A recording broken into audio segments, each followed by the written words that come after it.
Guys, it's your host, Jerry. I just wanted to give you a quick reminder that if you're enjoying the show so far, it would mean a lot to me if you can either subscribe to my channel or hit the like button. Do whatever, if you're listening to it on a podcast platform, whatever it is.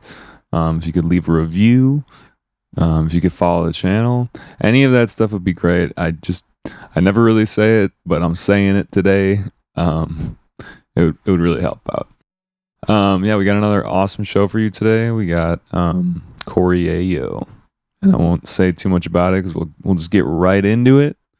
But there was a couple difficulties with the camera. His camera was having trouble focusing on his like dope rings and his face, and it was just doing some of that. So this might be an audio one anyway. But either way, I hope you guys enjoy, and let's get into it.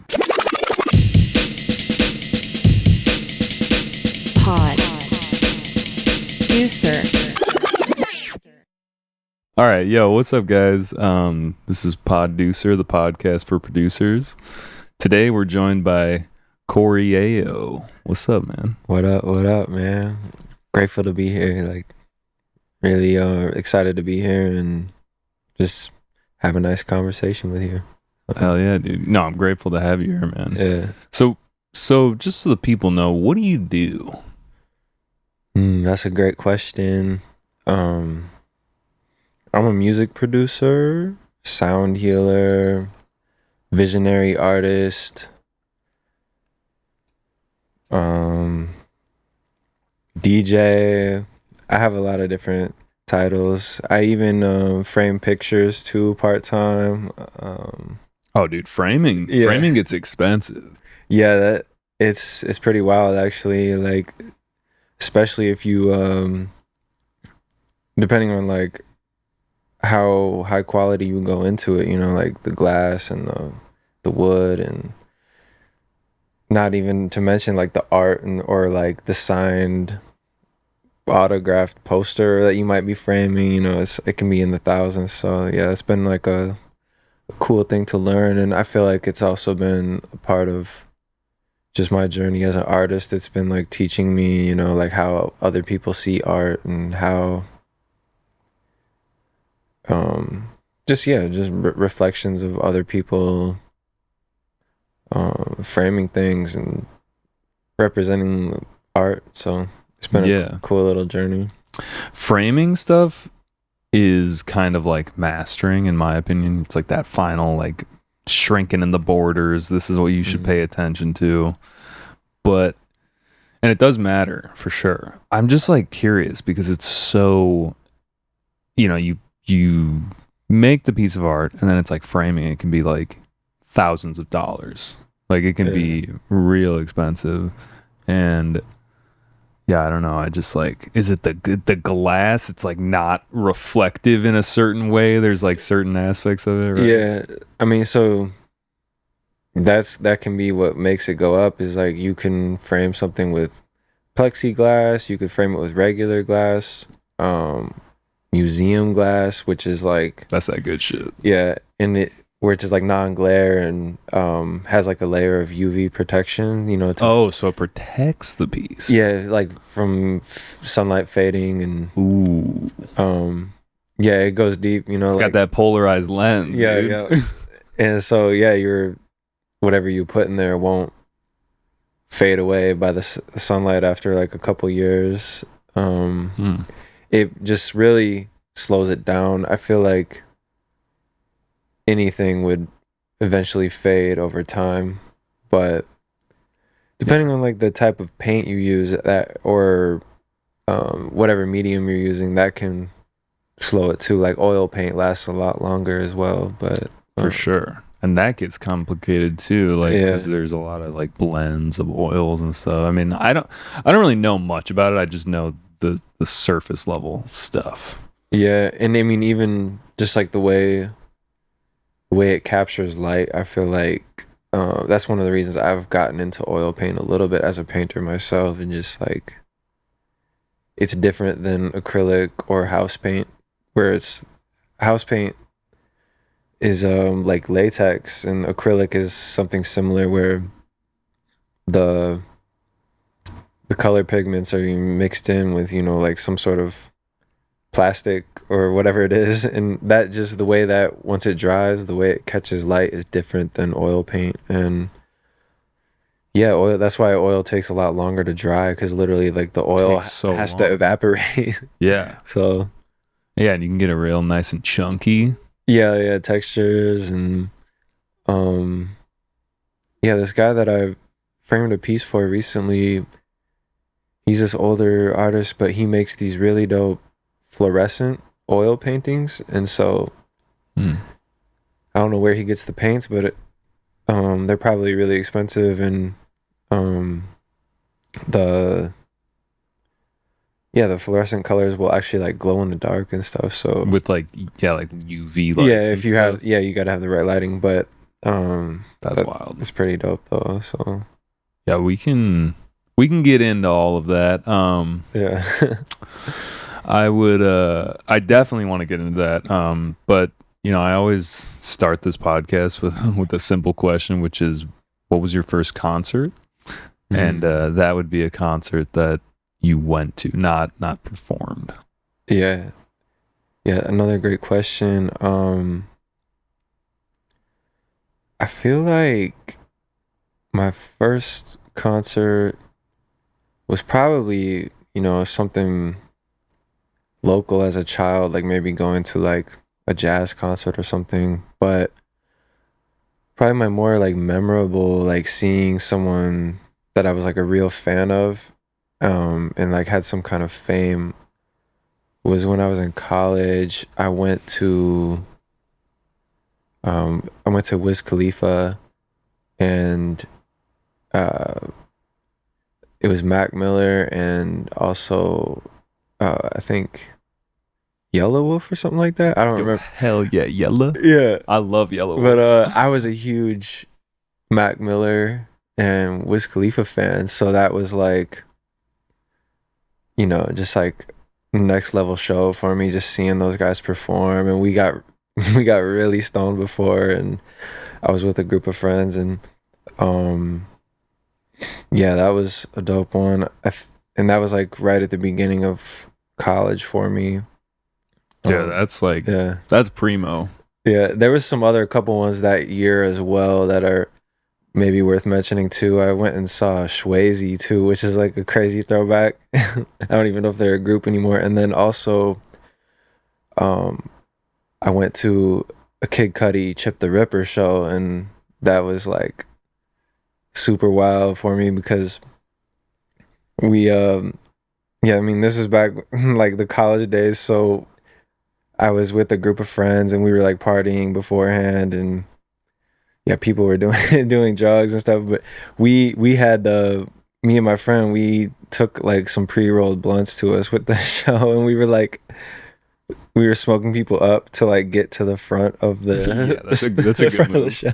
Yeah, and people were just like, oh yeah, we'll hit that, and then you can go in front of us. And yeah, that was just a great night. Just yeah, seeing Kid Cudi in this arena and like knowing all the songs. It was like that Man on the Moon era, and yeah, it was really dope. But that's dope. Yeah, I mean, to see Wiz with Mac and Yellow Wolf, dude, that's crazy. Yeah, for me, like that era was pretty landmark. Like you know, like Currency as well.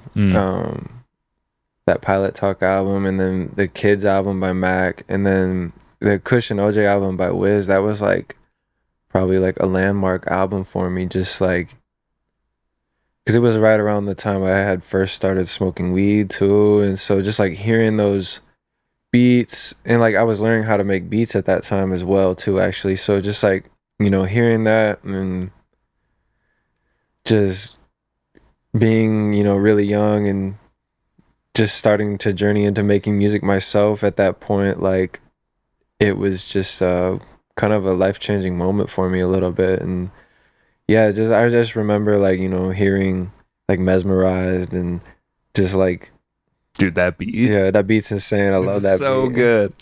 Shout out to Cardo, he produced that. He's really dope. But Cardo on the beat. yeah. Yeah, dude.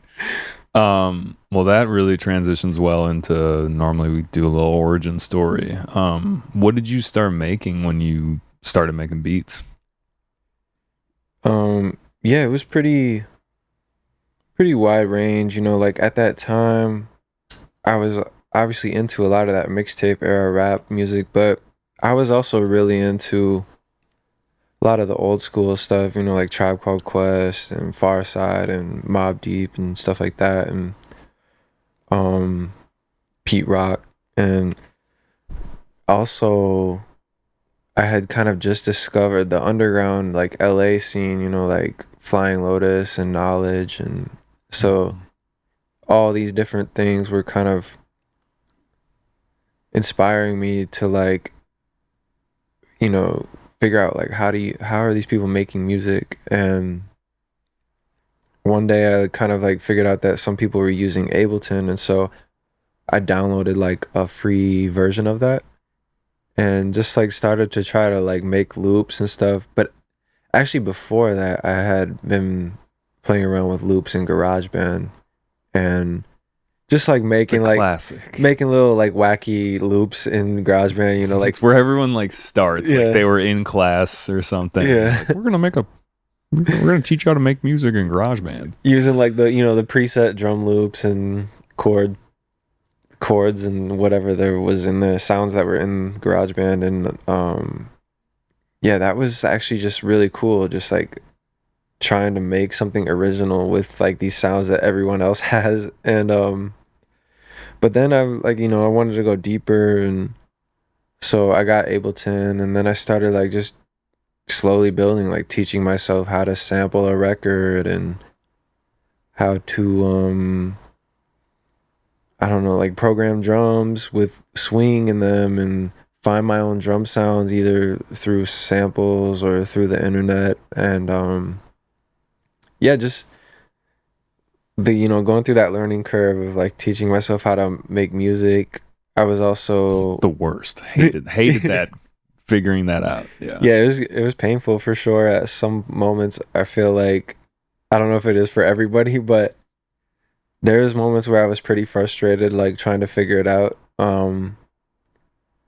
And I would say it probably took me, like a couple years of just like making whack ass shit, yeah. but just to like try to get to a point where I can like say like, oh yo, check out this beat I made. Because like for the first point, you're like, it's just ideas, you're just making shit, and like you're not showing anybody, and just like, or you are, and they're just like, yeah, you're like, oh yeah, you make music, okay, whatever, dude. I didn't. Luckily, I didn't get anything like that and no one like told me like, yo, this is whack as shit. You should never do this. But like, actually, I had a couple of people where I played them some like, early ideas, and they were like, this is fire, like, because at that point, everyone is like 20 years old, and we're just like, making music is kind of like this far reach type thing. And it's like, what's the word, ephemeral, like it's just like maybe like it's just like hard to grasp, yeah, so people like think that just the fact that you're even trying to make anything is like kind of cool at that point. But yeah, and then just slowly building from there. And then it's been, I don't know, probably like 12, 13 years now. It's like since I initially like was trying to figure it out. yeah. Nice, dude. And yeah, dude, I was looking at your discography on Bandcamp. You got a lot of projects. You said 30s or somewhere. Yeah, I think it's like 33 or 34 projects. And like, yeah, it's like some are beat tapes, some are rap albums, some are ambient meditation albums. And the first project I put out was a rap album with my homie Fooch the MC. He's a rapper originally from Chicago, and now he lives in Iowa. And at the time, I was living in Iowa, going to school out there, and that was when I was learning how to make beats, and I met him, and we formed this rap duo called Strangers of Necessity.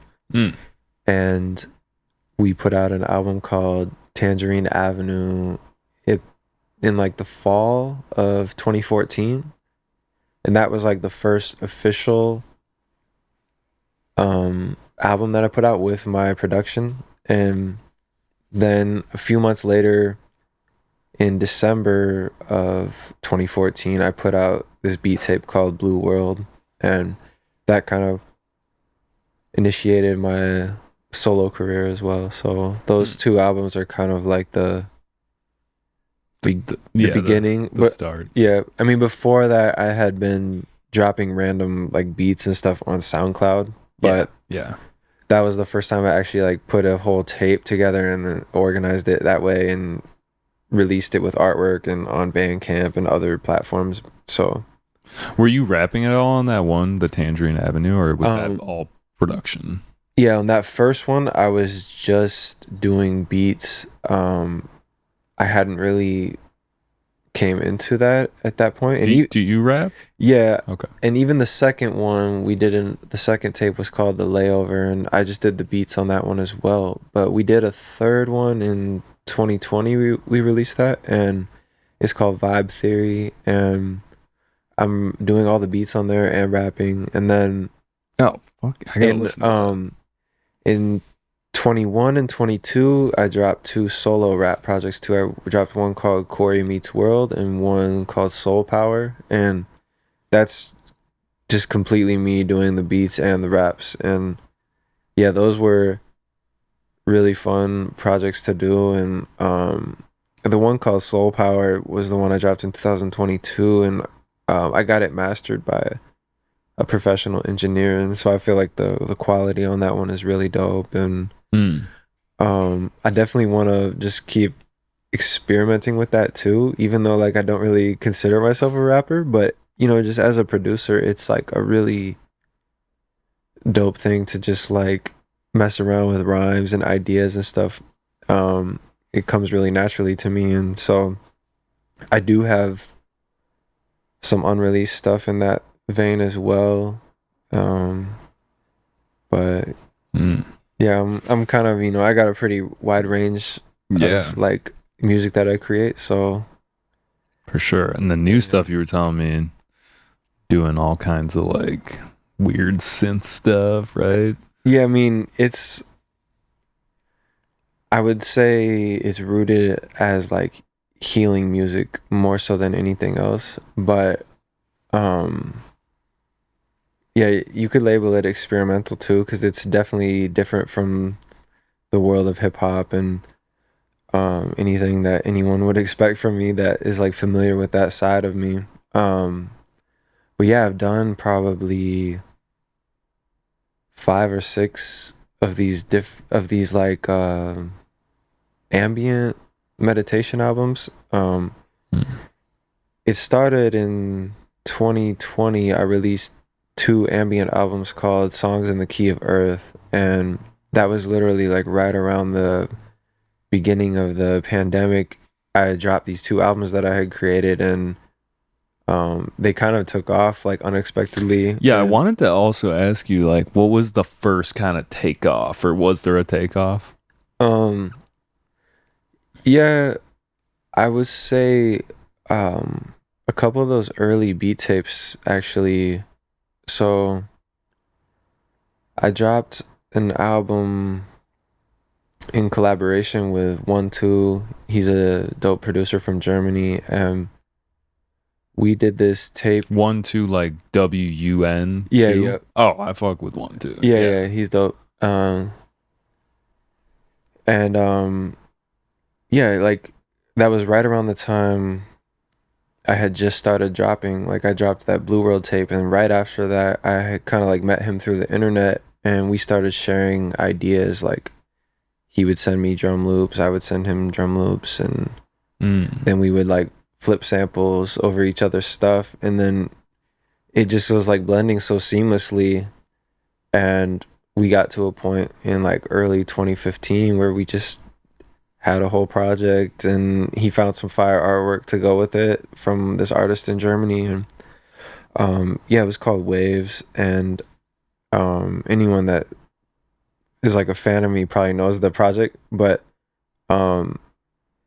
it's that one kind of took off because it was, you know, we were sharing each other's fan bases, and it was through this German label, Vinyl Digital.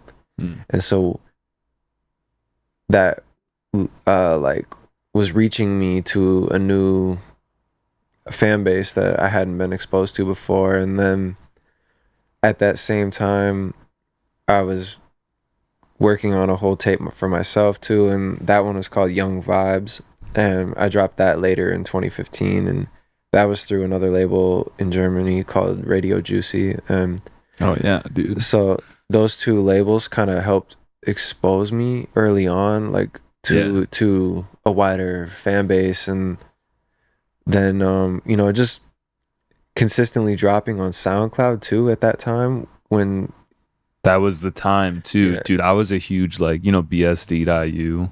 Yeah. Really fucked with his beats a lot, and he had like this whole like lo-fi forum type of thing. I remember people were going on there. Yeah, I was kind of at the forefront of that a little bit, I would say. Yeah. Just like consistently dropping beats on SoundCloud during that like era of 2013 to it was like 2015 when lo-fi started, you know, and that's like when everything became confusing and everyone thought that just hip-hop beats were lo-fi and whatever. But which is an interesting thing too, because like people were like, oh, these producers are like intentionally making lo-fi music. I remember because like right after it was right around that year of 2015 or so, because I had dropped a couple projects, and that was like when people started the whole wave of like making those lo-fi playlists on YouTube and stuff. And but yeah, like it obviously goes back way deeper than that. Like if you really know music, you know, it goes back to like, you know, cats like Jay Dilla and Madlib, and even before that there's like lo-fi music in the 80s. You know, people were like Daniel Johnston and stuff like that. They were making like lo-fi tape recordings, and so it goes back obviously like pretty deep. In the underground audio in the general sense, for sure. But I understand, you know, why they started calling it lo-fi and like chill hop and stuff like that, because you know, anytime like a new wave of music happens, they kind of have to label it to market it and promote it and whatnot. So yeah, that makes sense. Dude, so a lot of music. That's crazy. I mean, it's so much. What do you think? Do you ever think about it in a timeline sense that like I gotta be consistent like this, or do you just make so much music and then it's just like ready to go? Yeah, I would say starting out, I was just trying to create as much as possible without any sort of timeline expectation. And then like now that has sort of evolved into just like my cup runneth over, you know, like I just have so much music that I can easily put out a tape every 3-4 months. And another reason is just like having the visions behind the music too. Like I will like create a painting, or I will be inspired by an album title, and so then I will have that, you know, spark of inspiration to create songs that fit in that vision. And then that allows me to like kind of like hone in and create a project from start to finish, you know, and slowly like pull the ideas that don't fit with it out and create new ones, and then just like eventually it becomes a body of work. And very, you know, from the second that I met you, I always thought that you were very introspective, and I'm curious kind of like where that comes from. Have you always been like that? Because I know you do a lot of, you know, like healing music, like the sound healing, which I'd also like to talk about. And just kind of, like you, even just the way you talk, it's like meditative. You know what I mean? Yeah. I don't know, man. That's just like Fire. yeah. Yeah, no, I mean, Yo, what's up, guys? Before we get into today's show, I want to take a quick moment to talk about our sponsor, QUAKE.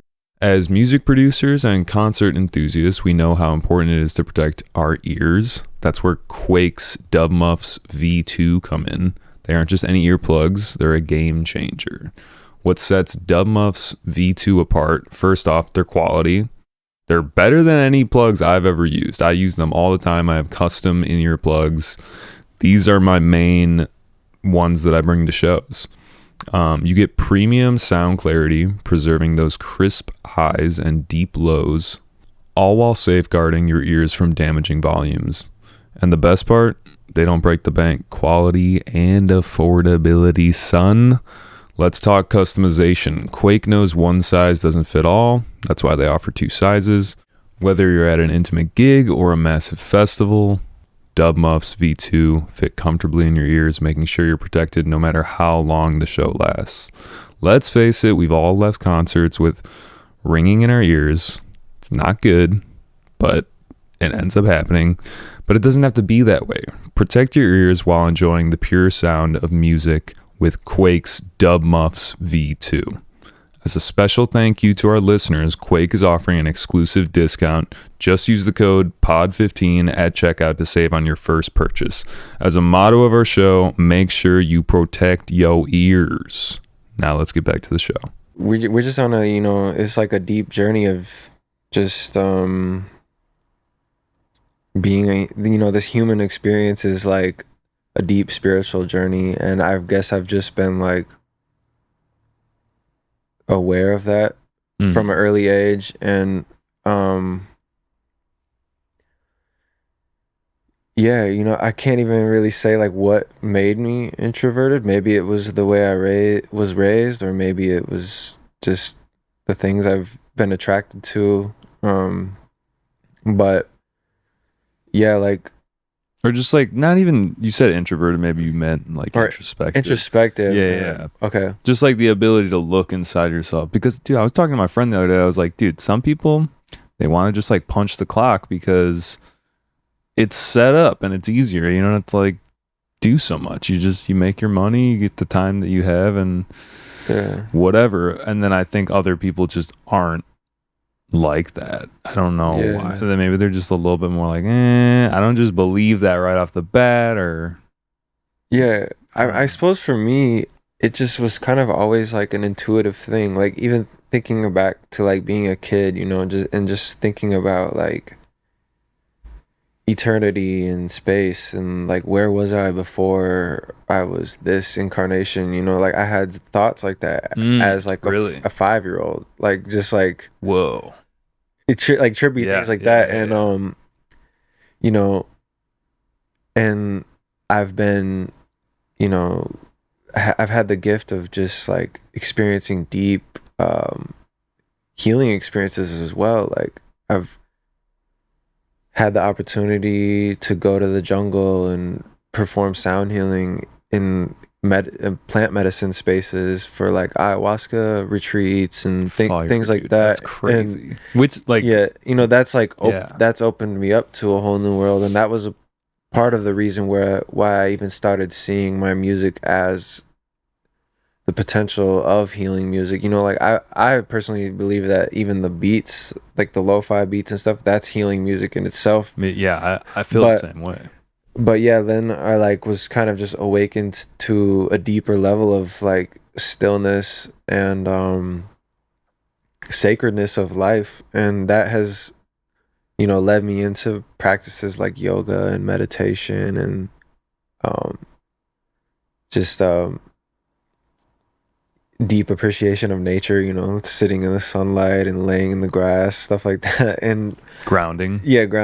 And just like, when you really embody those things and you start to make them a part of your lifestyle, then it starts to come out in the things you do and like the things that you create. It's just like reflected outwards, you know. It's like a good tree bears good fruit, or you know, like what's done in the dark comes out in the light, like those types of like things. the work you do in the dark when no one's Yeah. seeing. Yeah, when and like eventually if you're truly like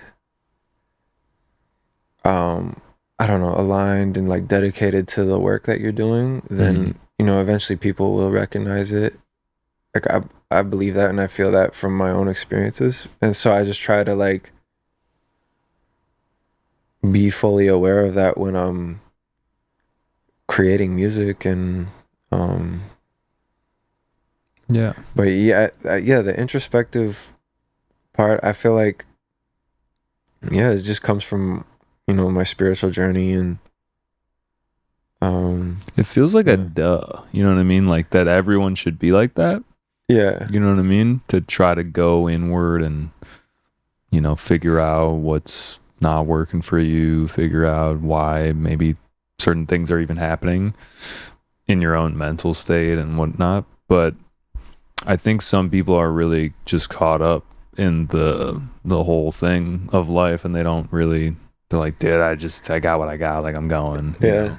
So yeah, I mean, the world is really stimulating, you know, like the outside world, there's so much like allure to like yeah, get money and find a beautiful partner, and you know, get clothes and all these things, and just like be someone that other people respect, you know, like there is all that. And like I feel like that definitely pulls on a lot of people. But yeah, I've just like always found peace in like nurturing and loving myself, you know, in whatever way that takes form, you know, maybe just like staying home and working on music, or like, you know, and then just like, yeah, I think that's part of it too, is just like the inspiration of like you know, where your attention goes, energy flows. And just feeling deeply into that. Like I remember even in college, like the first couple years I was kind of, you know, doing what everybody else was doing, like partying and getting high and stuff. And then I started to like learn how to make music. And then, you know, like around my third year or so, I would like start staying in and be like, no, I want to like, you know, practice making beats tonight. Or I want to, you know, it's like I felt, I don't know, just like an urgency or an energetic pull to just like work on something that's gonna give me life, you know, not just like trying to go out and and deplete yeah, your life, deplete my life. Yeah. So yeah, that makes sense. Do you, you know, you said a lot of good phrases, and I was curious because I've seen you post some stuff on like Instagram, like books that you're reading, whether it's like some kind of graphic or like a quote or something. I guess the question is kind of just like, do you find yourself reading a lot? Is that, yeah, because like Yeah. it's not creating, it's more ingesting something. Like what you feed your mind is super important. And what you were saying too about the energy, where your attention goes, energy flows type of thing. Like I feel like that's both ways. Yeah. You know what I mean? Yeah, I suppose what I'm really trying to do is like curate things that for myself that will lead to inspiration in my creativity. And yeah, I would say I read, but not like, I'm not like a super avid reader, but I have a lot of books, and I will go to them for inspiration. A lot of the books that I have are like on like metaphysical topics and spirituality and self-help and yoga, and you know, a lot of introspective stuff really. Like now that you say that. But yeah, the and even like artwork and music stuff as well. But yeah, I just try to like curate my sources of inspiration. And so I think that kind of does have like a feedback where the stuff that you are digesting, not just, you know, food and water, but like the mental stuff that you're digesting, you know, kind of, it can either cause more noise, or it can cause more peace and silence. And like when you get to that place of peace and silence, I feel like that's when the inspiration comes. So yeah, dude. That's funny. I feel like some people might be like, oh no, I just got to be like busy all the time, or like I'm kind of ADD, I gotta have the TV on in the background. Like people tell me that they gotta have like stuff going on, but I guess it's like wherever you can find that, you know. I kind of want to go back. You know, you talked about how you're doing a healing, or a sound bath, if that would be the proper term, for like an ayahuasca ceremony. Yeah. First of all, that's dope. What rainforest are we talking here? So I've been into Costa Rica for a couple. I did like a week retreat in Costa Rica in 2019, and that was the first one. And we did 2 ceremonies, and that was actually before I had even gotten into doing the sound healing, but that was the initial one that like sparked me to start creating that type of music. And also, just for people who might not know, it's like you got these singing bowls. Some of them are metal, some of them are quartz, and you hit them, and then you can, you know, kind of spin the thing around it to keep it going, and it's like one pitch. There's like one tone. Yeah, there's a lot of healing instruments. Like even the human voice is a healing instrument. But I have singing bowls. I have a gong. I have different chimes and percussions, and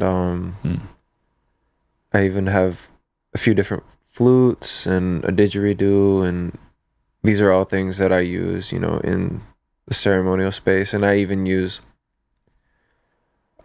like found sounds, like nature sounds, and things that I've recorded, and like water and rain. That shit's so nice to hear. Different like ambient textures, and that's all a part of it. And I actually random fact, I don't think I said this on the podcast yet, but like, and I also just heard this on some random thing, so who knows, but that like the reason that we think that birds chirping is like peaceful, or it like calms us, is because birds wouldn't be chirping if there were predators around. So it's kind of like a sign that you're like, oh, we're good. It's like it's hardwired like into our like ancestral DNA, you know, like if the reptile in us is just like, we're good. Okay. There's birds chirping, so the nervous system is calm. I like that. And like some birds do actually chirp for warning signs as well, but they won't be like joyfully singing. They'll be like, it'll be like an alarm. Like one warning sign that everyone probably knows is like a crow like cawing. They will caw like when there's like a hawk or a bigger predator like around. A vulture or something. That. Oh, okay. So there are some. Oh, interesting. I've been around crows cawing, and I'm just like, we're good. But they might not be cawing at like you're in danger. They're maybe alerting like the other birds. They're like looking at me like there's a guy here. Or maybe they're even. Maybe I'm the danger. Maybe you are. Yeah, I don't know. That's interesting. And like, but I love bird sounds.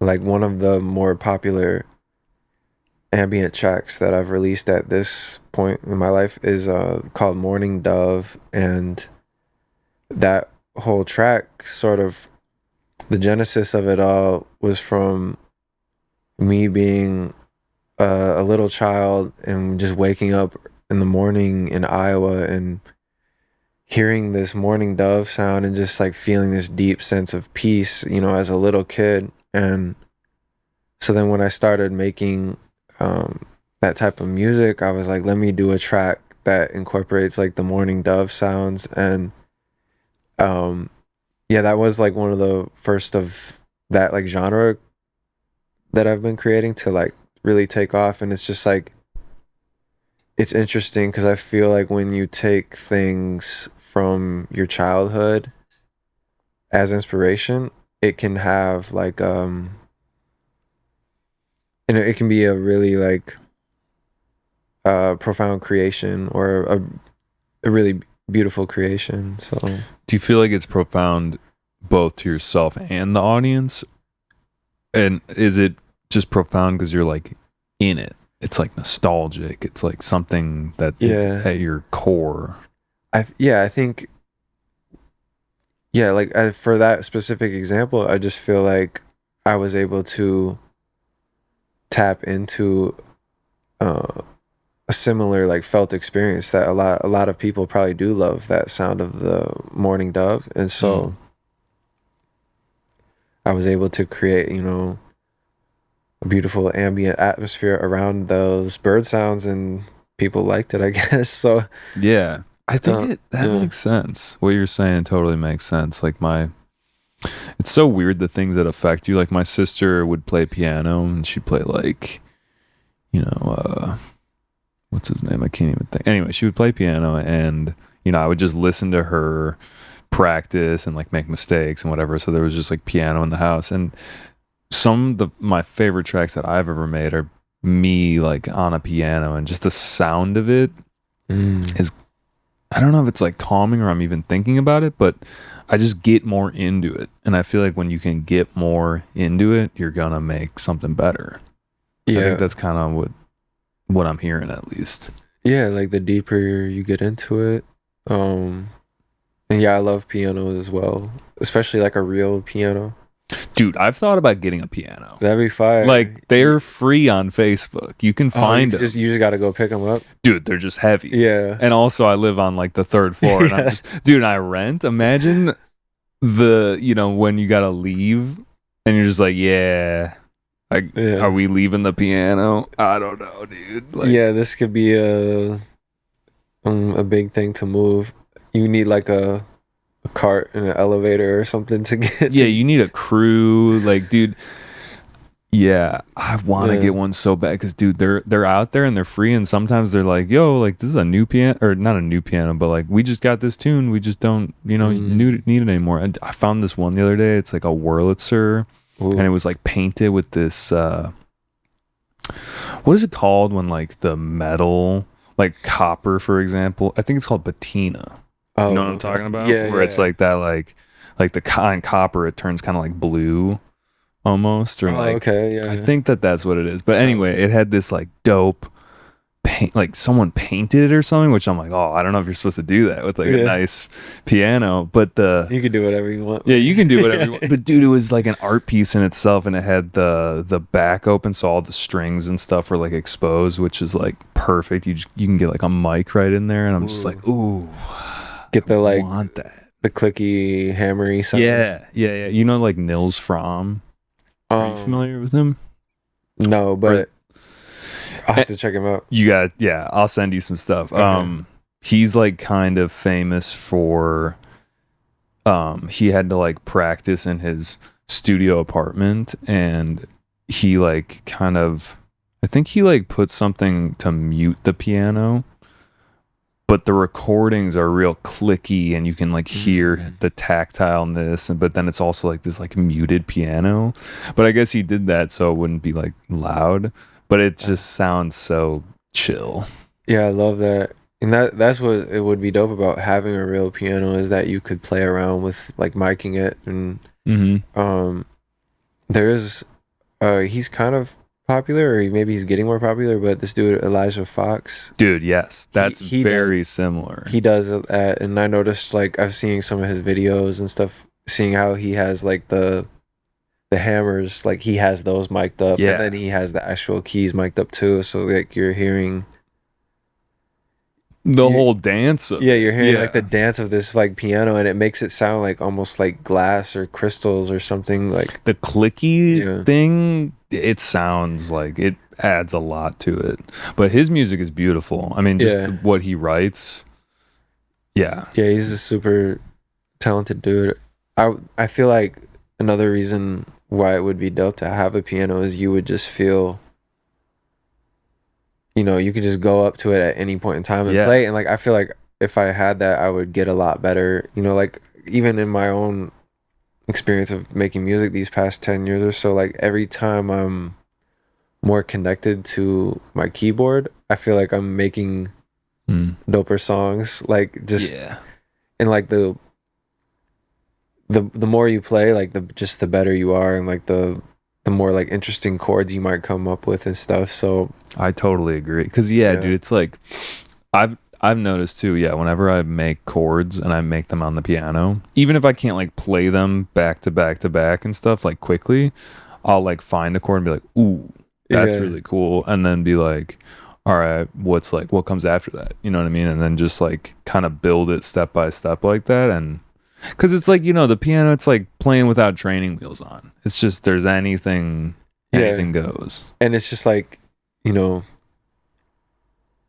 the piano is like the best instrument for like just understanding music and music theory, because it's just like all the notes are laid out in front of you, and like, here you go, like, see if you can make something cool with it. And like, it's like, other instruments, it's like the notes are kind of like hidden. You have to like learn how to like hold which keys they are hidden. You're right. And like with the piano, it's just like all the notes are laid out chromatically in front of you, and you just have to like figure out how to do it. And like, and then you learn, intervals, and you're hearing. It's kind of like ear training too. You're like, No, I at one point I will get one. The only thing I think, which maybe this is even a good thing, is that you can't, it's not like MIDI.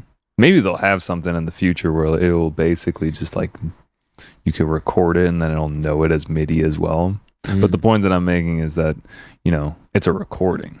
You can't like go back and change the notes and all of that.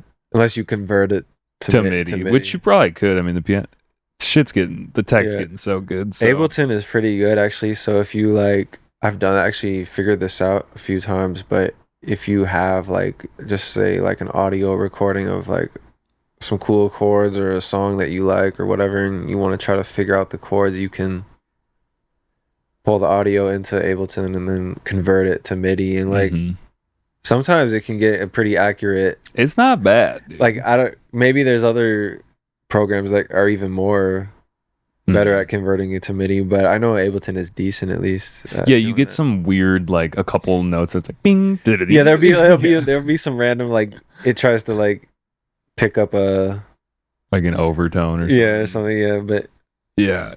You might be able to at least get the basic chord or something. But right, yeah, no, I've definitely used that for sure. Yeah, but okay, so we that's a nice tangent. Piano talk, but like I did kind of just want to go back to the healing instruments. I guess literally anything could be a healing instrument, even like a guitar, like an amped up guitar, whatever floats your boat. It depends what you're playing, really. Like,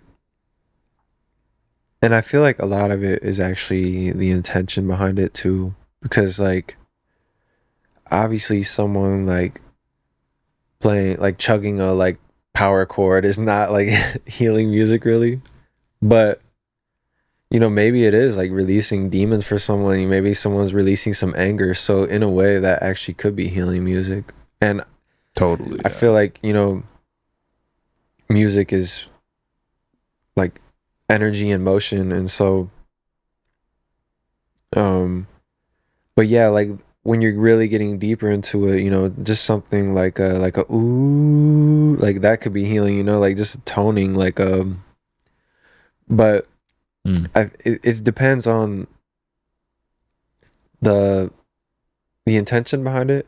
And like doing these sound healing like sound baths experiences, I would say that is really healing, because it's really intentional by both me and the people that show up and participate in it, so like, because you gotta show up. Yeah, and it's like, that's like half of it. You can't just like, you want to heal. Yeah, so that kind of goes back into the intention behind it. Like someone might show up because maybe they're going through something emotional or dealing with a loss of a family member or something. And I've had people tell me about out of body experiences they've had. And just recently I did one last week, and this woman told me that the music that I was creating was able to create enough silence like in her psyche or in her mind to where she could feel the presence of her deceased parents come to her. And so she was just like feeling their energy come to her in the middle of this sound healing ceremony. And I just thought that was like really profound and beautiful. And yeah, different sounds would take you to different places too, you know, like a lot of the like the crystal singing bowls or the gong and stuff like that can be more like piercing or penetrating to like you're on a cellular level, and so like it can break up energy. But yeah, literally, yeah. You know, like things like a harp or a flute or even chimes, those might be more like angelical and take you to like, you know, higher realms of meditation and stuff. And yeah, so those are my fave. Yeah, wind chimes have been super fire, and I actually incorporated those on my new album. But yeah, the you know, it's a fun thing that I'm still learning and exploring, and just like really honored and grateful to like be on that path of using sound to heal. And for sure, dude. No, it's super cool. I've always wanted a pair of crystal bowls, and I actually got a question for you, which is, you know, when you get into it and you look at them, first of all, like, you know, they might not all be built the same, and the part of that is the tone that they make, because like some people go for the whatever, the 440 tuning, or some people go for the 432 or whatever the tuning is. Do you get caught up in that whole thing? Does it matter to you? Yeah, for me, I use 432, especially on like all the healing music that I'm doing. On a lot of the hip hop music and, you know, other stuff like that, I don't pay attention to it as much because sometimes I'm pulling from samples. So a lot of that might actually be in 440, but I have made beats in 432 as well. So there are some out there, but yeah, specifically for the healing music, I use 432 just because there's studies, you know, like on cymatics. Cymatics being like a like it's either like sand or something, sand or water, and it's like the visual representation of sound. Yeah. And so there's been studies that have shown the frequency of 432 creates like a very harmonic, symmetrical pattern in either sand or water.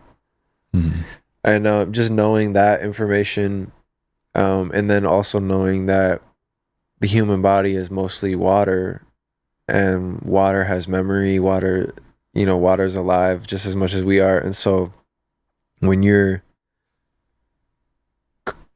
creating sound around water beings, you know, like you want to harmonize that water. It's just like speaking speaking ma'at, or speaking you know, vibration, like based on how you speak, like that can create a different resonance pattern in the water. There's been studies about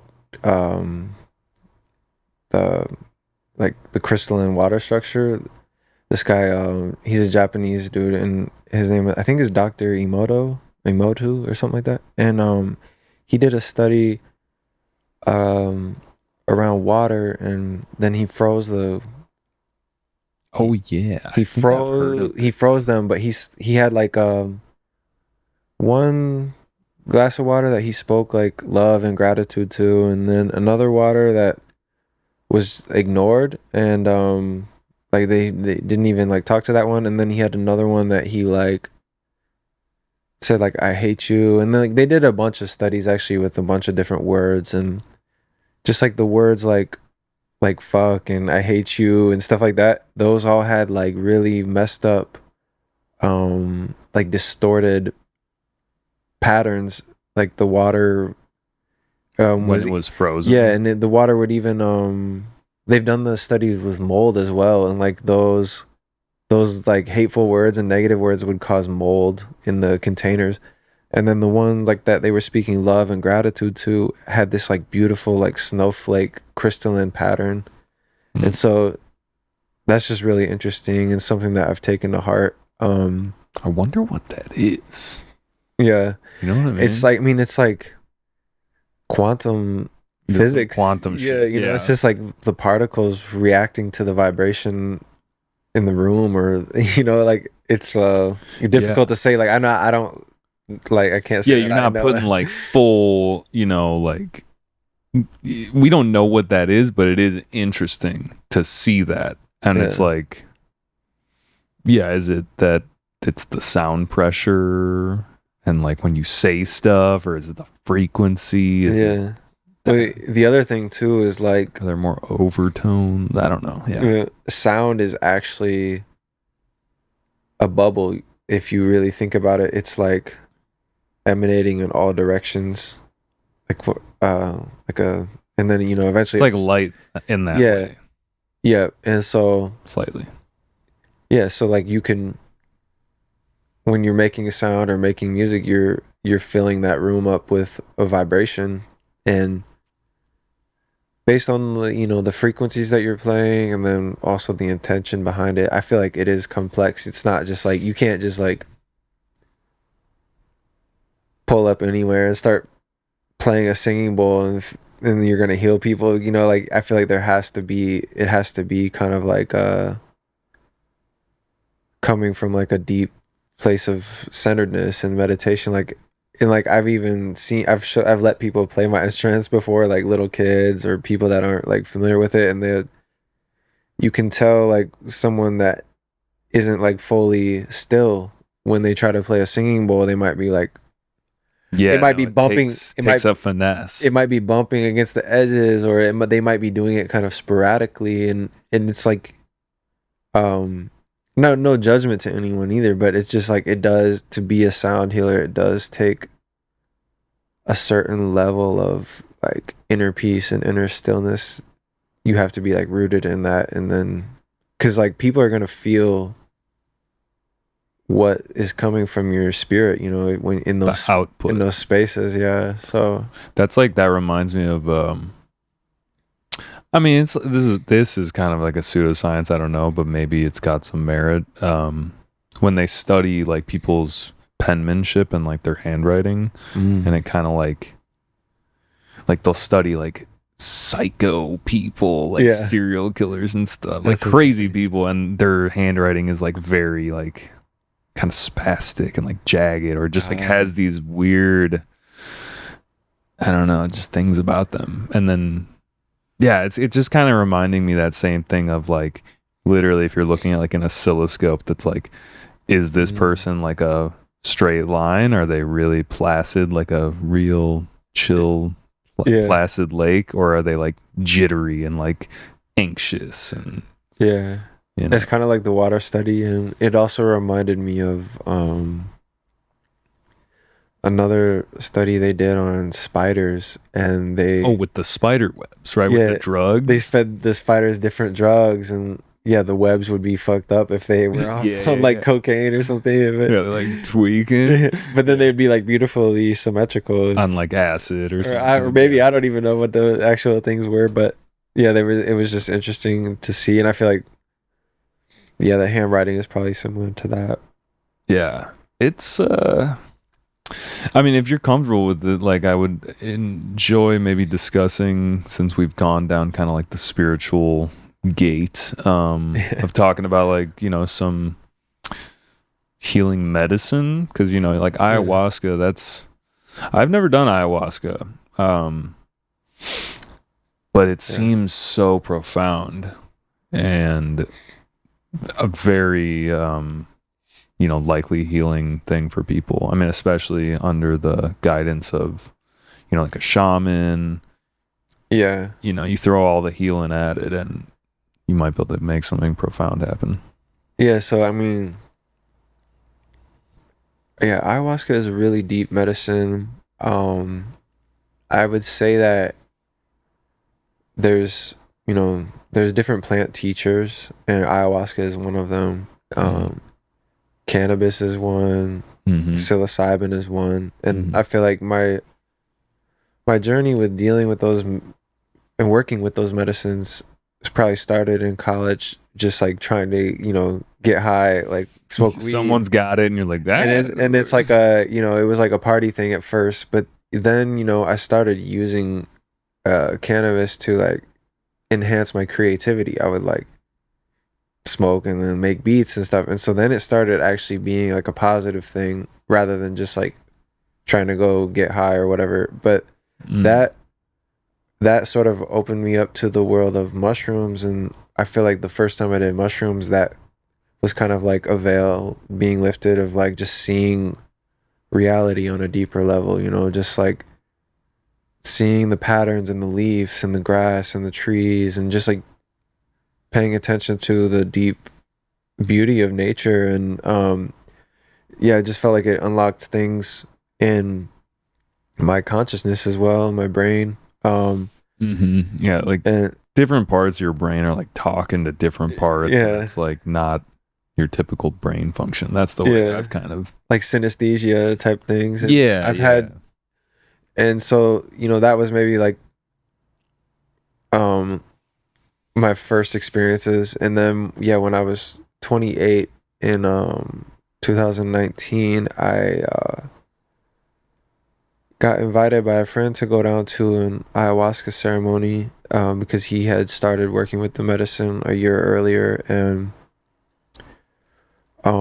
he's a like a really close friend, childhood friend of mine, and we're still great friends, and we've gone and done multiple ceremonies now at this point, or multiple retreats. And that just like opened me up to a whole new level of just sacredness of plant medicine, like being in the ceremonial space with the shaman and hearing the Icaros, which are like healing songs that the shaman sings during the ceremony to help. Icaros? Is that like Icaros? Where's that come from? Like what? It comes from Peru. So the ayahuasca experience or the tradition is rooted in the Amazonian jungle, and I think specifically from Peru. And now it's spread to Mexico. Yeah, now the Californians are just California, like doing whatever, There's a church apparently in like some part of the country that they can just do it legally. Wow. Anyway, I didn't even know about that. But I do know about there is a Native American church that serves it, but I think they more work with like San Pedro and mescaline and stuff like that. But San Pedro, isn't that kind of, it's like the the back door to like mescaline because it's like legal. Well, or you can grow it but not take it, but like so like the San Pedro cactus is pretty it's pretty abundant in like the American Southwest and Mexico, and so it kind of looks like your normal cactus like every day. It just doesn't have the spikes, but it's like a little, like one of the little kind of round button shaped ones. And they actually say San Pedro is also called Wachuma in Peruvian culture, and they say that is sort of like the grandfather to ayahuasca being the grandmother. And I've done San Pedro once, and it was a much gentler experience, but it did have like this more masculine energy and like heart-centered energy behind it, as opposed to ayahuasca. It kind of feels like you're tapping into like this deep feminine energy that exists like on planet Earth. Like it's like this Mother Earth type of energy, and it can be harsh sometimes. It can be really it can bring up a lot for people. Like that's why you hear about people purging and stuff, because it's a medicine that is really like realigning you with your true self. It's like getting to the core of who you are and like what you are doing in this lifetime. And it's almost like you get a life review. I mean, I can't really even explain ayahuasca to anyone who's never done it, but yeah, because you kind of just have to like have the experience. But if you know a little bit about these plant medicines, like if you know about mushrooms or other, San Pedro and stuff, you can have a very similar experience with those medicines to ayahuasca. I think one of the reasons ayahuasca is so profound for so many people is because of the sacredness that it is treated with. Like it's usually always at night in a ceremonial space with the shaman. So yeah, I've always heard it's like dark. Yeah, and so that in itself already is like setting the scene for a profound experience to come through, because you're like basically you're willingly forced, not like forced, but like you're basically contained in this deep like meditative ceremonial space for 4 to 5 hours, and like it's like, okay, it's like forcing introspection. And yeah, I'm super grateful to have been in those spaces, and I'm looking forward to like the next time that I can do it as well. But I feel like it's,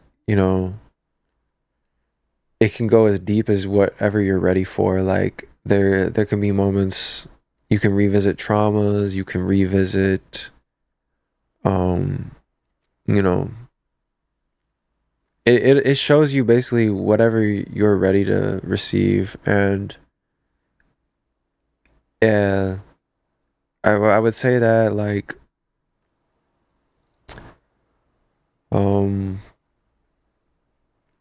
it's very based on your intentions as well. So like if you go into it just like experience seeking, you're not going to get anything from it. Like you only get as much as like how sacred you treat the experience. Like that will give back to you. And yeah that makes sense. Like, I mean, what you said too about it's trying to like align you, and basically that like if you're really far out of alignment, it might be like kind of intense because it's a reality check, or not even, I mean, it's not like reality, but yeah, I've always had like a real deep appreciation and respect for those types of drugs, because they are, really powerful. And I think just to like do them for funsies isn't really like the way to do it. I mean, okay, it happens, but like I think they do have the ability to like unpack certain things that you might not know. That's probably the biggest thing about them, is like the neuroplasticity aspect, that you can like go back, because sometimes stuff just gets super lodged in there. You don't even know why you're acting a certain way, and it's like it's just layered upon layered upon layered. So it could be something that happened to you when you were 7 years old, and it was like a traumatic experience and you didn't even know about it, or something like that, and like, I mean, that's why I feel like as just like humans, we should just be like aware of the sacredness of these medicines and not take them lightly, but also not ignore them. Like they've manifested for a reason. Like I feel like it is a part of the next level of just healing people. And the awakening that's just happening on Earth. I feel like The stoned ape theory. That your last project, part 2. Yeah, that's a fun idea. You know, just the idea that we maybe evolved from apes over millions of years by eating mushrooms. Yeah, I actually believe there's something there for sure. Like, yeah, you know, but I think it's like a multitude of factors. But also, I'm kind of on that board of like, dude, maybe we were like visited by aliens. I don't know. It's possible. You know, I don't have all the answers. Like, the reason I made those tapes, and I actually have one more too, but the Stoned Ape. Yeah. Stoned Ape part 3. Yeah, I'm gonna do part 3. Nice. But yeah, I really enjoyed that tape, by the way. dope, thanks. But yeah, it was just a fun play on just like, you know, I thought it was cool to just make some beats that kind of sounded like something I would want to hear in the jungle or hear like on mushrooms. And like if you were like a prehistoric person listening to some beats. Yeah. And then also the part of what inspired those was just the artwork. So like the first one, or both the first 2, I did the paintings for the artwork, and then I did a third one actually as well, which will be the cover for the 3rd album, and that is actually a mural here in Chicago. But like in the streets of Chicago. Yeah. It's on Hubbard Street in Chicago. Oh, cool, nice. There's like a whole wall of murals, and I did one. And sick. I did like this ape scene. They're eating mushrooms, and there's a butterfly and mountains, and that's the Stoned Ape 2, right? No, that one's gonna be 3. Oh, that one's gonna be 3. Okay, yeah. Maybe it's similar. And then it also has in 2, it's got the like seed of life geometric kind of thing going on with the lightning bolts, and that one's more of like the first one is more like a sunset vibe, and the apes are just eating mushrooms, and then the second one is like a lightning storm with the. That's when you're deep in the trip. With with the geometry and the and I feel like that might be a motif that I keep creating just as an artist, because it's like it's kind of fun to explore, and you know, the deeper I get as a painter too, the more detailed I can get. But yeah, I mean, to bring it back, I feel like I feel like those medicines, they've all like played a role in my life. In the day-to-day life, when you're not like on those medicines, you can cover things up. You know, you like, oh, I'm gonna go grab some food, or I'm gonna go to this party, and you're kind of like, a lot of us, I mean, myself included, we find ways to sort of like mask our emotions through these, you know, day-to-day activities, but or like modify modify, but the medicines sort of like just like make you face things. Like it's like, oh, like you need to call your mom, or you need to pay more attention to this relationship, or maybe it would be better if you learned how to like let go of your, you know, your sadness, or you know, I don't know, like reframing kind of stuff for sure. This is gonna be a stupid question, but I'm just gonna ask it because it's funny. Is there ever a point where it's like you're too healed? Like that's a good question. Like, honestly, because I feel like that can be a shadow of like the spiritual community. It was just like being in this like perpetual state of healing, because you know, like at some point, you like know, self-help stuff where it's like you don't have your own like gut, you know, emotion about stuff. You're like just taught all this like self-help. You know, because at some point, you know, you just have to like continue to live life, and life just keeps happening, you know. So like, it's not like you can just like hit pause on your life and then go heal yourself and then come back, you know. It's like there's this never-ending thing, and like you know, like it's sort of like a snowball effect. Like maybe some things you do have to heal, you know, like maybe you go through a broken heart, you know, like you go through a rough relationship or something, and like that might need to be healed for you to like come back to your truest self. But or a family member may pass away, and like, but yeah, that's the trippy part about life, is it just everything doesn't stop. It doesn't stop for you. So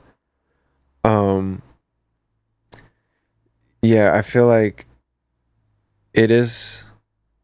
I think that's why it's constant, right? Yeah, the constant healing is happening, but also it's maybe sort of in waves as well, because it's like you might need to go through a deep healing period, and then maybe not for a while, and like then maybe something traumatic happens to you and you have to come back to it. But do you feel like there's that age-old thing where it's like you gotta be, what is it, like you gotta help yourself before you help other people, but it's also like a broken person type of situation can't like help other people because they're not like solid themselves. Do you feel like that's real, or do you feel like you can still heal people? I think I think one of the things too that happens once you get like deep into the healing work is you come to a realization that everything is perfect as it is, and you are perfect in this moment, like no matter what. Even if you feel like you're overweight, or you feel like you are maybe going through a period of sadness, or whatever the case may be, there's like, once you get deep enough into it, I feel like there is like this point that you can kind of get to where you just realize you're whole and you're complete and perfect. And I feel like if you can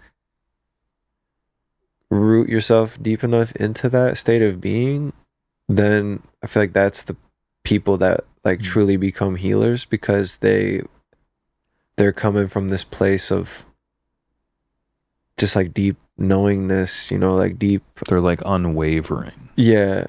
And like shit happens, but they're kind of, yeah, and like they might be going through some painful stuff, but they're still able to, like, if they're holding a healing space, like if they're doing a sound healing, or like, I don't know, teaching yoga or whatever, they can come back to that space of kind of like eternal now, just for like at least a moment to like hold the space for other people. Because I feel like a lot of healing is like sort of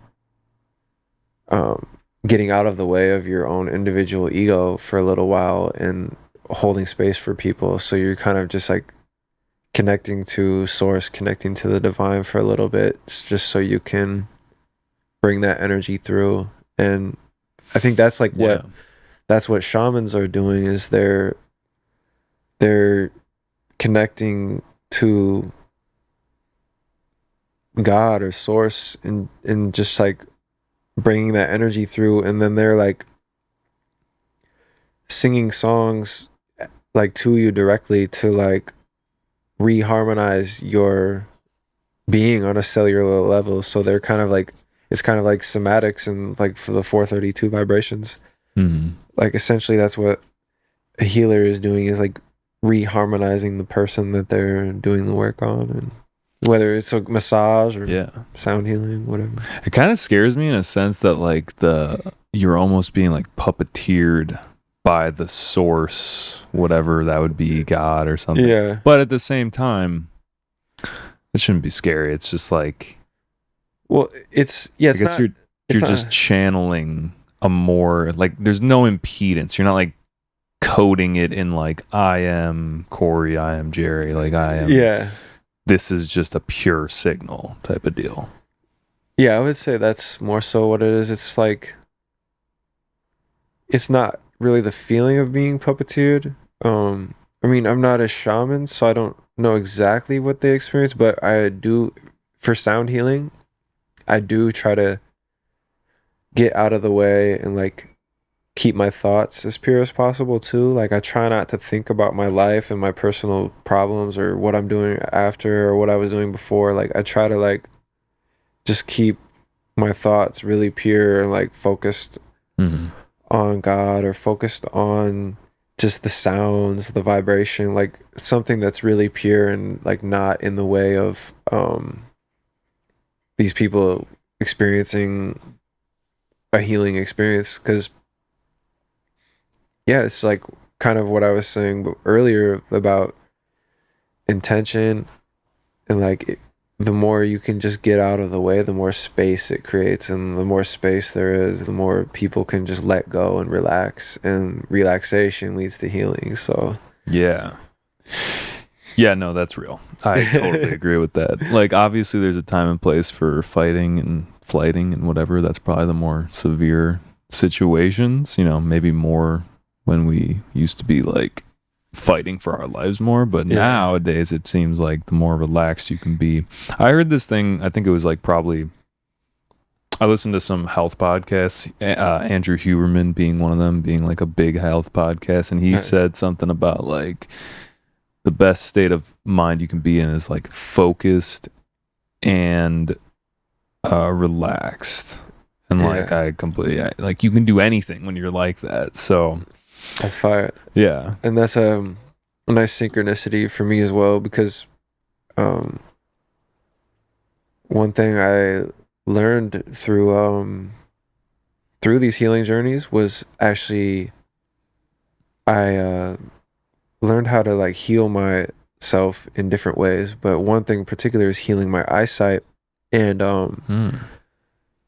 yeah, I had in like one of the ways that you do heal is by like reframing it, like seeing it in a positive light. Like, how does this experience how has that actually benefited me? And the one of the things I learned about seeing though is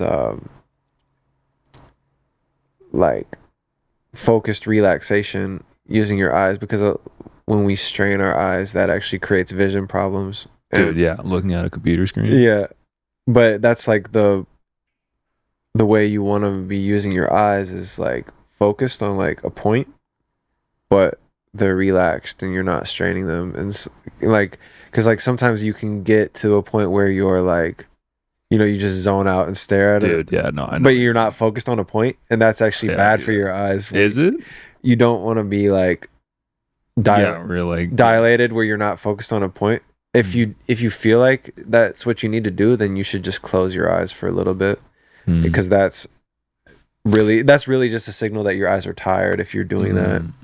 So your eyes are both dilated in that situation, and that makes sense because like when on a camera, when you open the aperture fully, you get that blurry background, or like it can only focus on like whatever. Maybe that's not exact, but like I get what you're saying, because I have not been taking care of my eyes in the proper way. I look at a screen for too long and I think like, oh, whatever, no big deal. And then I'm like, my eyes are like dry. I can't focus on stuff. Yeah. And so you think through,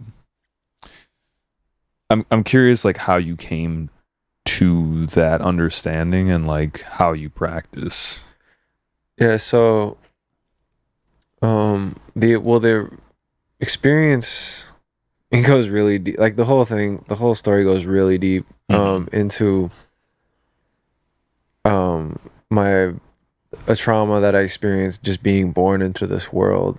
I was trapped in my mother's womb for probably 5 hours longer than I needed to be, and they, instead of like Western medicine is a little often they just want to get you out of there, where they didn't use gravity to assist me. If they would have just told my mom to stand up, I probably would have came out a lot easier with the gravity assist. But I was kind of wedged in there, and I got bruised, and it took me a long time to be birthed. And intuitively, and then also through the work of ayahuasca, it showed me that was like a trauma that affected my eyesight. And I actually went back to the womb. I went back to my birth. No. During an ayahuasca ceremony, and I was like hovering above it all, and I saw the doctor and my mom, and it was a really profound experience. And I was just like sending them waves of healing energy, and then it all unfolded through like these visions of seeing, you know, like that happened for a reason. It's made you who you are in this lifetime. It's, you know, like everything that happens for a reason type of vibes. But then it also unfolded about like, you know, ways that I can heal myself and reframing it, like, and seeing it as like, you know, everything that happens to you happens for a reason. And like part of that is like the universe conspiring for me to be a healer, you know, like I'm learning how to heal myself so I can be a healer. And but yeah, a lot of the things that I do for eyesight, I do like eye exercises where you don't move your head but you roll your eyes, and I could fully go into it where, you know, you like do the breathing with it as well. Breath work is a really healing practice, just like It's I think it's like the king almost. That's like, you know, that's your main connection to life, is just being able to breathe. I know sometimes I'm sitting on the podcast, I'm like, can't breathe into the mic. No. But there's another technique called palming where you heat your hands up by rubbing them together, and then you hold them over your eyes. And that, if you do that for a while, like we can do it right now if you want. Do it, yeah. But yeah, so just rub your hands together for 20-30 seconds. I've been doing yoga, yeah, and that's been really great. Yeah, because it connects like the breath to like your body work, but they do this and they call it like creating prana. Yeah, this is like this is kind of like qigong, or so once your hands are feeling warm, then you can just take them and cover your eyes like this, and just feel into relaxing your eyebrows and your eyelids. And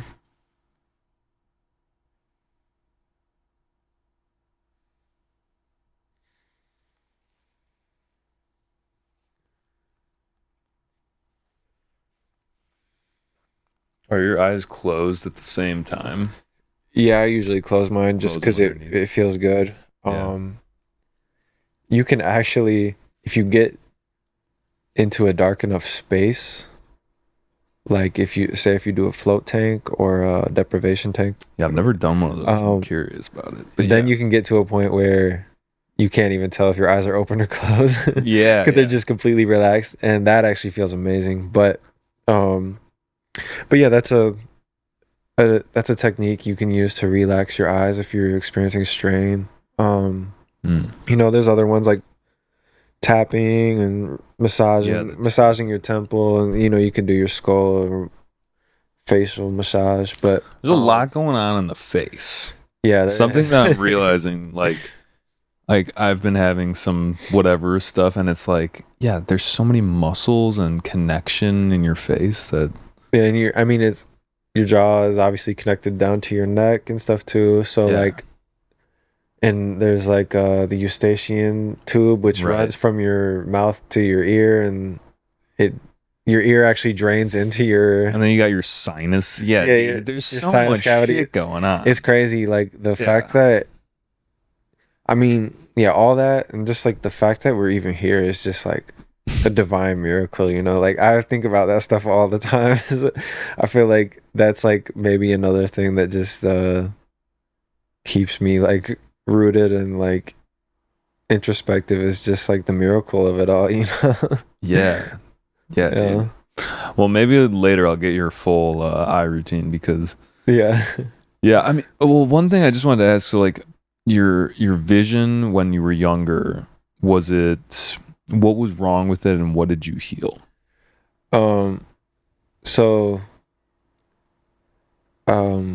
Basically my entire life I've been able to see perfect out of one eye, and then the other eye not as clear, and then the depth perception was off a little bit too. Dude, that's what's going on with me. And, it's weird that you're saying this, because like my left eye, it's not as good. And so since I've been on this healing journey, I've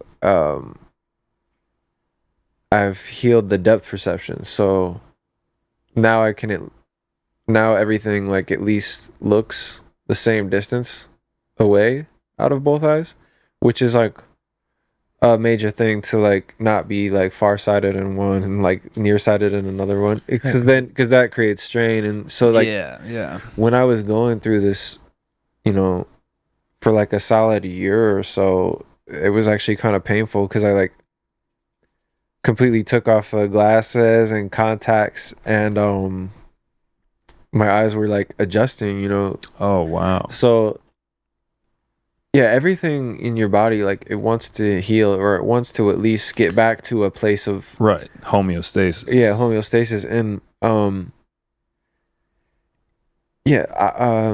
contacts and glasses, like they're a beautiful invention that humans have made. Like I'm not gonna completely like disregard them, but they are in a way crutches as well, because they are not allowing your eyes to naturally reset completely. They're like holding your eyes in a certain level of like magnification. So it's like, yeah, I've heard that people will get them and then their vision will get worse after. because it's like the lenses are allowing your eyes to not relax in like the way they need to. They're allowing like muscles to like relax, so like you don't have to use those muscles anymore, because the lens is doing, the physical lens that you're putting in front of it is doing the work. So then your muscles might I think that's maybe what's happening, is like the actual muscles that you would normally have to use are not being used anymore. So like, dude, one of my friends the other day told me that like your vision is like basically the most important part about it is the muscles that connect to the eye. Yeah, that like changes the way it works. And that's why you do want to practice those eye exercises, like the like looking into the corners and like doing it in like a repetitive way, and like down and up and side, because that's like not only stretching your eyes, but it's also making the muscles work, and which leads to blood flow, which leads to them working properly. And I feel like that's crazy. Yeah. That's awesome. Yeah, that gives me some this is all selfishly for myself. No, I'm just kidding. But like it is really interesting, and I've gone through this thing with like barefoot shoes. You ever heard of those, where like you're, you know, it's like basically like a sock, but like with rubber and stuff. And you know, it's the same concept where it's like, you know, we wear these arch supports and it's good, but I mean at a certain point it's a crutch, and it makes your foot ultimately weak. And I you know, I've gone a little too far down that rabbit hole, I think, but like I think it's good to sometimes have a crutch if you need it, if you're feeling weak that day, whatever. Can't always be strong. Yeah, and also you're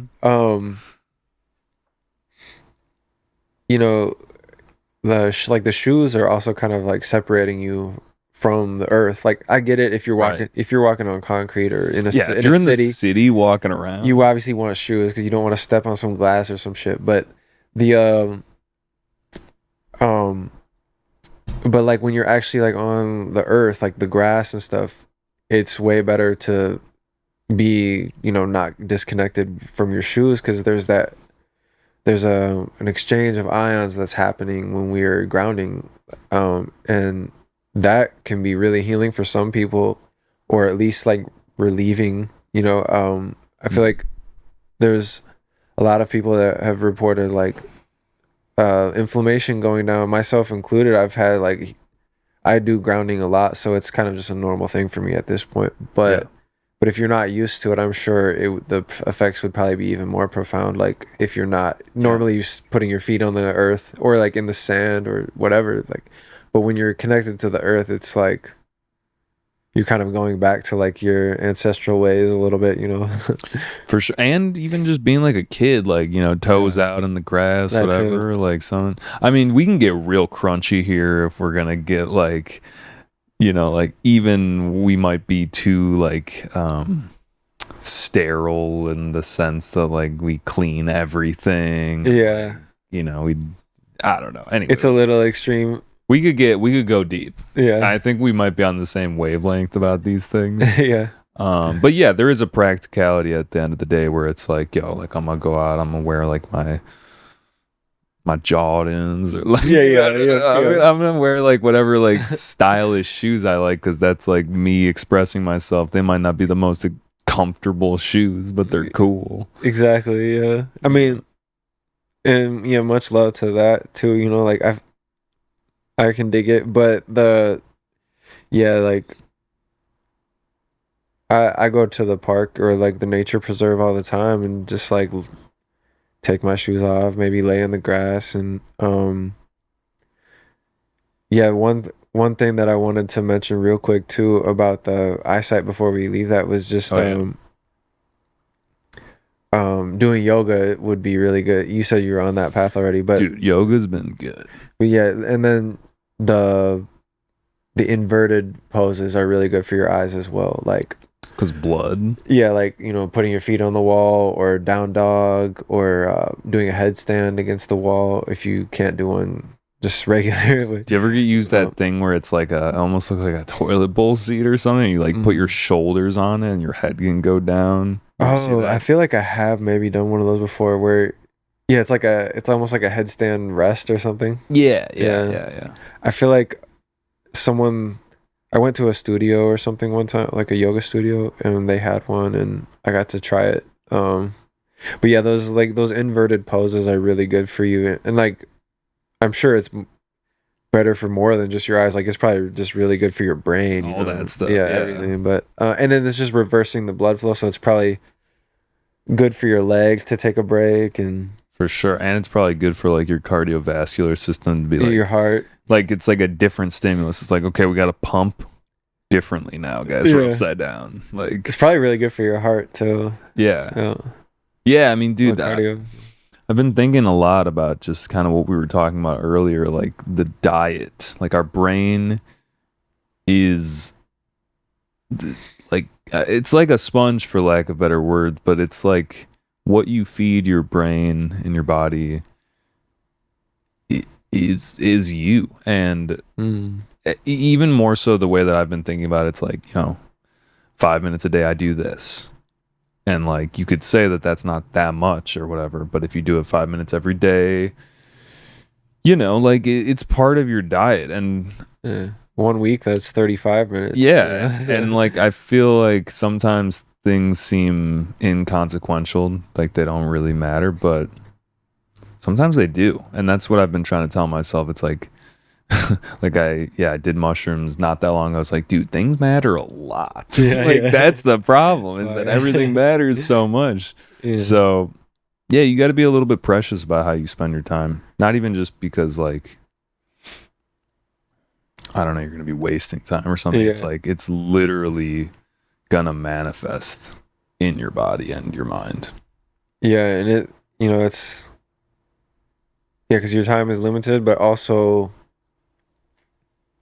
you just like it's a thing that you have to like just slowly become aware of, because I don't think you can just like automatically, you know, be fully aware of that. But there's so much outside stimulus in this world too. Like sometimes you can't, like if you go out somewhere, like you can't help but like, you know, read a sign or have someone says something to you or something, or maybe you hear a song that's like kind of toxic or something, or you're like, this is lit, I'm fully invested. Or maybe it's dope. Like, which is good. I mean, that's probably good to get into like a little flow state, get out, you know. I mean, it's definitely good to get outside for sure, but there's a balance in there somewhere too. But I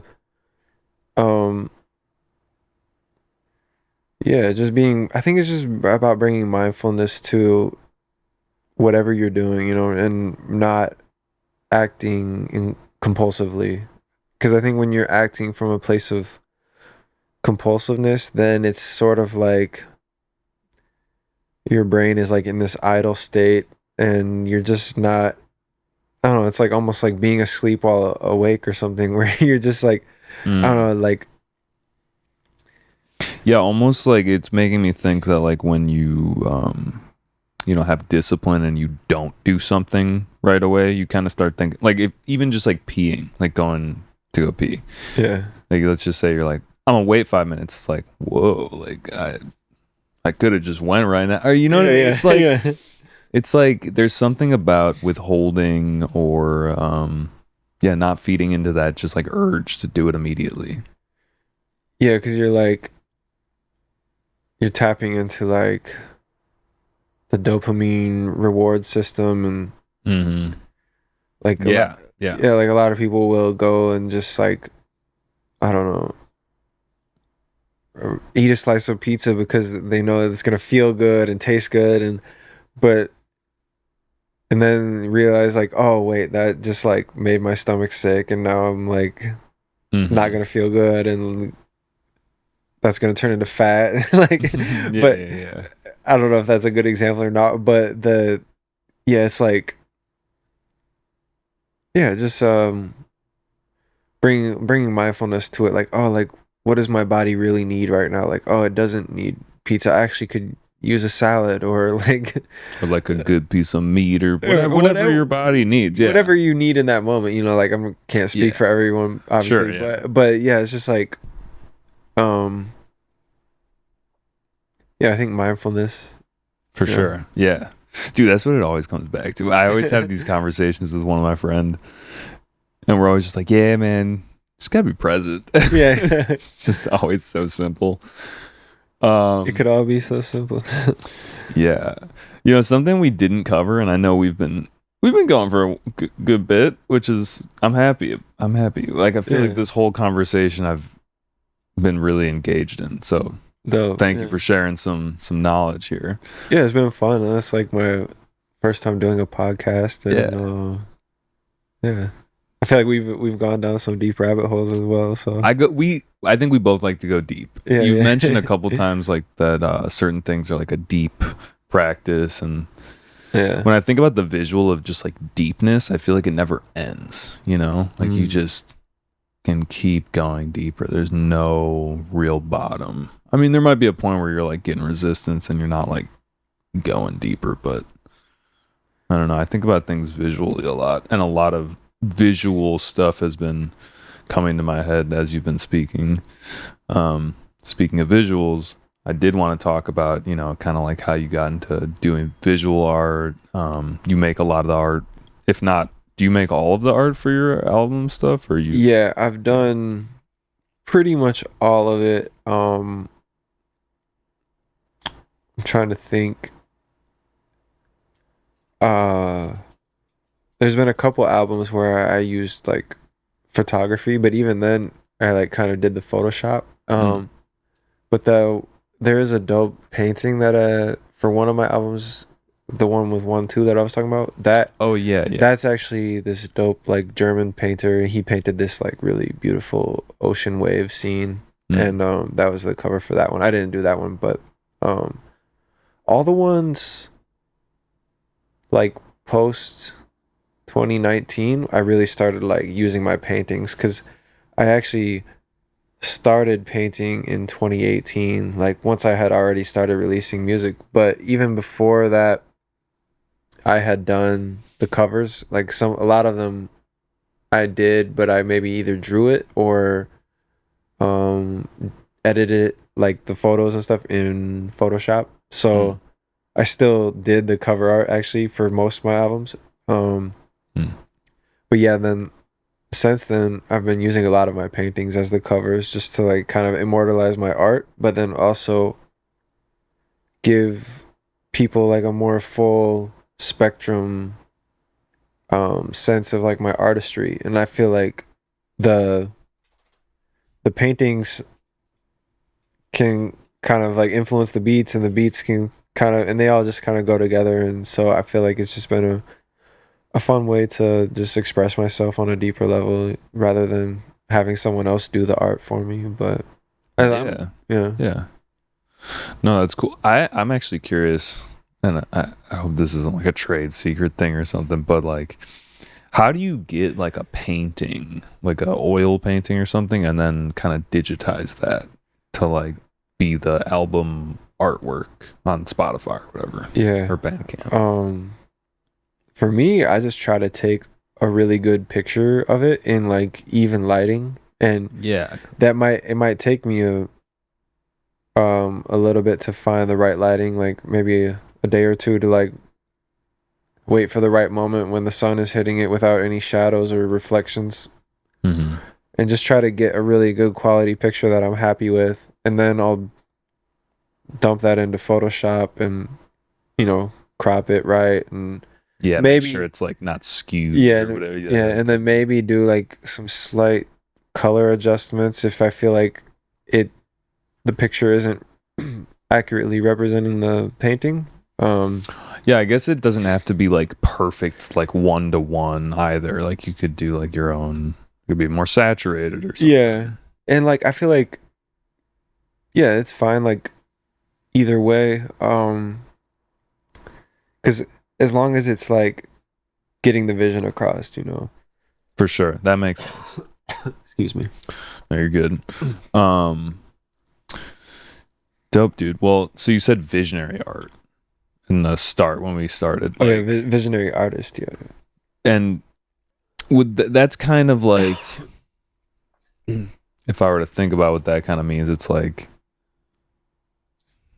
looking to, I don't know what I'm trying to say. Like, I think I know what you're saying.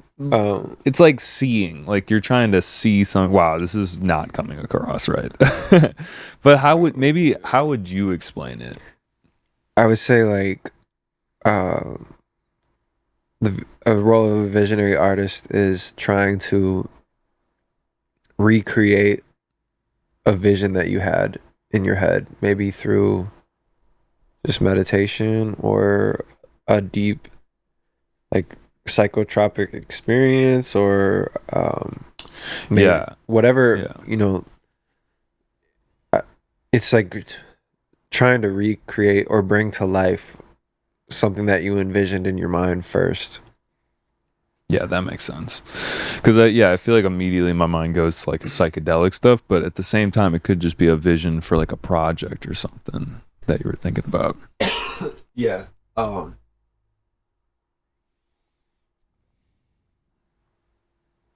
Yeah.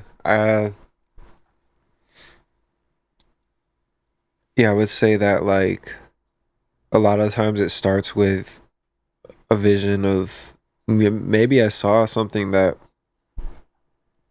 in my mind's eye, like that I want to try to recreate in like a mushroom space or deep meditation. Like sometimes just like laying in the sun can spark a vision for me too. Like, oh, I would like to paint that, or and like it kind of goes back to what we were saying too, like the the information that you're ingesting. Like maybe you were at a art museum and you saw some cool paintings that inspired you, or you saw some cool stuff in a book that you were drawn to, and then it's like all kind of, or even Instagram, like there's cool art on Instagram. Maybe you saw something on there that like inspired you and you want to try to like use that as inspiration. And yeah, just like bringing all those things together and then using the action to like bring it into existence. Like and then the thing about, we got some beautiful wind chimes. I know, yeah. I should let her out in a second. Yeah, but those are like my burglar alarm. Not actually, I just like the way they sound. But the thing about just like leaving room for creativity, like in the process of it too, like as you are painting, leaving room for like spontaneous things to happen. So like maybe something happens in the moment while you're working on it that you feel inspired to bring to it or add to it. That can happen as well. Like you don't have to just like have a vision and then like strictly try to recreate it. You can Like, leave room for it to flow and unfold. Yeah, the thing you said about like sitting in the sun, you know, when you like close your eyes and it's a sunny day and like your vision kind of gets like real orange and kind of red. The the image that you have currently on your Instagram, that's like the circle thing. It's like this kind of sun looking thing. It like expands out like yellow to orange or orange to yellow and red. And it's a painting I did. It's like a mandala, and it's all these like it's following, you know, a sacred geometry pattern of like the torus, but it's like these like kind of like almost bubble shapes that I created, and then I just made like a gradient within each one, and then it's like slowly fading from white out to red. And, it's dope. I love just like a good gradient. I'm such a sucker for it. Gradients are fire, But the fact that when you do it with paint, it looks even more like textured and like a little bit more like, I'll do stuff on the computer that, you know, it looks a little digital. Let's just put it that way. Yeah, I feel like I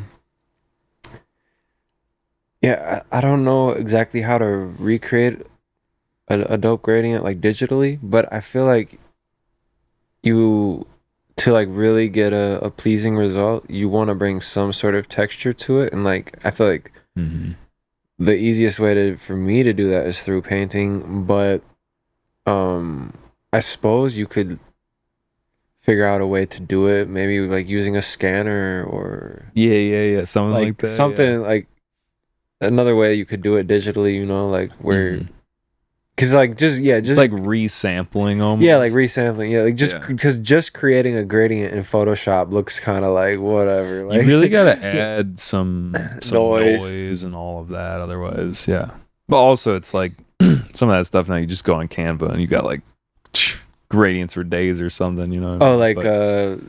Like pre-created. They got, it's basically like, you know, Splice for graphic design. You know what I mean? It's like you got like bits and pieces.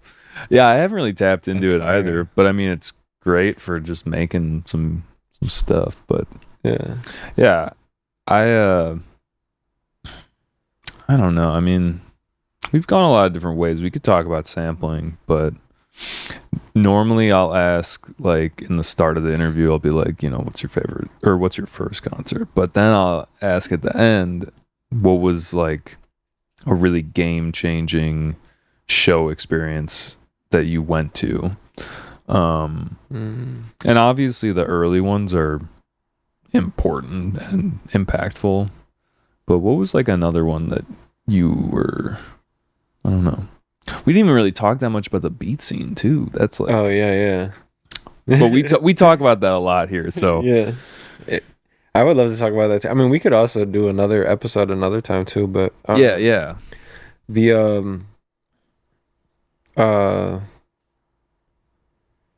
I would say a profound experience from a show. Some of the ones I mentioned earlier actually were, but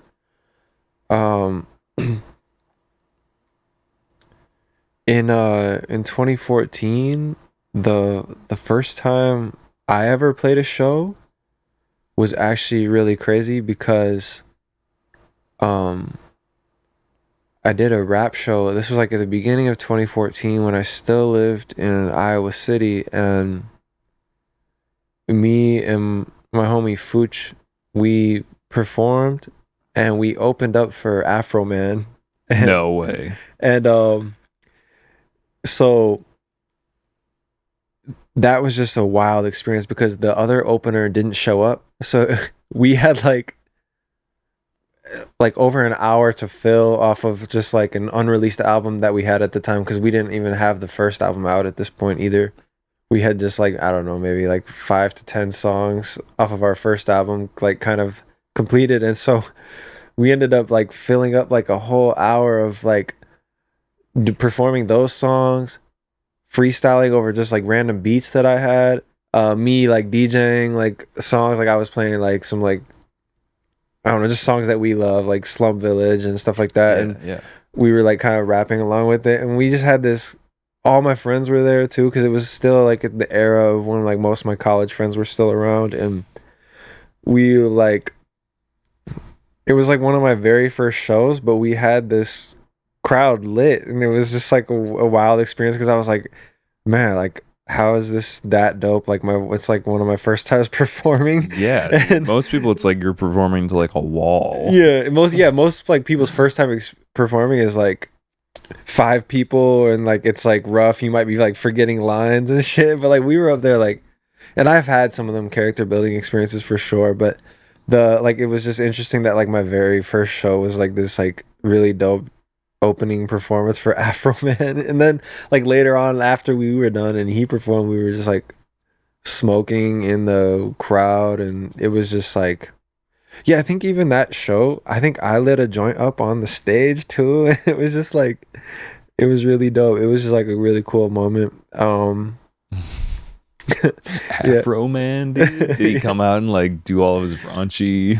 Yeah, he came out and did like all the classics. He even had like he had like a double necked guitar with him too. No, what? It was like, you know, like the Led Zeppelin shit. Yeah, he played guitar. Yeah, Afro Man plays guitar. Oh my god, dude. I don't think that. I didn't even realize that. I don't think he did like early on, maybe, but it's something he's added to his live show in these like past like 10, 15 years or whatever. But he he actually put on a pretty dope show too. So that was cool, just like hearing him like do all them classic songs, and just like we met him and chopped it up, and he was just like he's just this funny ass dude, and just connecting with him was really cool too, because that was like right when I had started making music, and like, you know, meeting this dude that I had like only like heard songs on the radio when I was like a little kid. I'm like, it was kind of trippy, but he's got some goofy songs. Yeah, he's for sure. I would assume he's a goofy guy. He's pretty goofy for sure, but yeah, he much love to him, and he like has made a career off of like making some goofy ass tracks about getting high and stuff. So yeah, that's real. That's crazy. How did they even come to be? Was it just like they needed an opener and you guys were like, yo, yeah, pretty much, you know, like we had a connection with the guy that owned that or runs that venue, and he liked, I think Fooch had a band, because he's a little bit older than me, but he had a band before our group.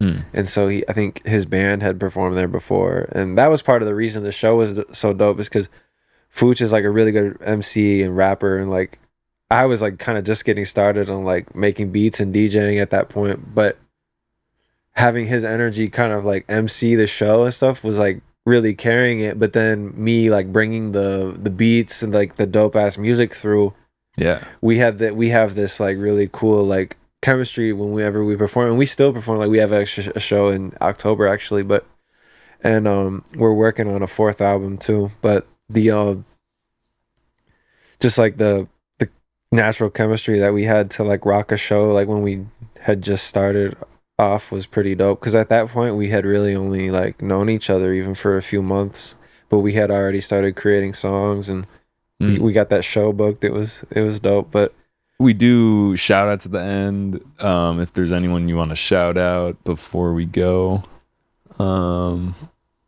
Just I don't know, like anyone pivotal in your career, pivotal helping you out, someone. I mean, yeah, like shout out to my mom and my dad for supporting me. Classic. I feel like my mom is like one of my number one fans, and like that support system is actually really beautiful. And like I'll go home and visit my parents, and my mom is like one of my biggest influences on even getting into music. Like I just remember her playing music for me when I was a little kid, and that just being very profound. Like she'd be like playing like Earth, Wind and Fire or Bobby Caldwell, like these classic R&B joints, you know, and like I'd be like sitting in the back seat like paying attention to the the space in between the claps, and I feel like that was like very pivotal in like who I became, and like kind of like a foundational moment. But then also, you know, like whenever I go back, I'll play her new music I'm working on, or like mixes and stuff, like unfinished songs. And yeah, she's just like fully supportive. She's just like, I want to hear you like use your voice and you do melodies and rap more and like sing and stuff. And she's just like, you know, like always pushing me to like break out of what I'm doing. And I love that. And yeah, one of my like, best friends in this lifetime for sure is my mom. Like, love her. So I would definitely shout her out. And I love the community here in Chicago too. It's been really like dope to just be a part of the music scene and the beat scene here, and just like everyone that's out here doing it. It's like too many names, you know. I don't want to. There's so many I don't want to names. like mention people because I don't want to like I did leave certain people out, and you know. But yeah.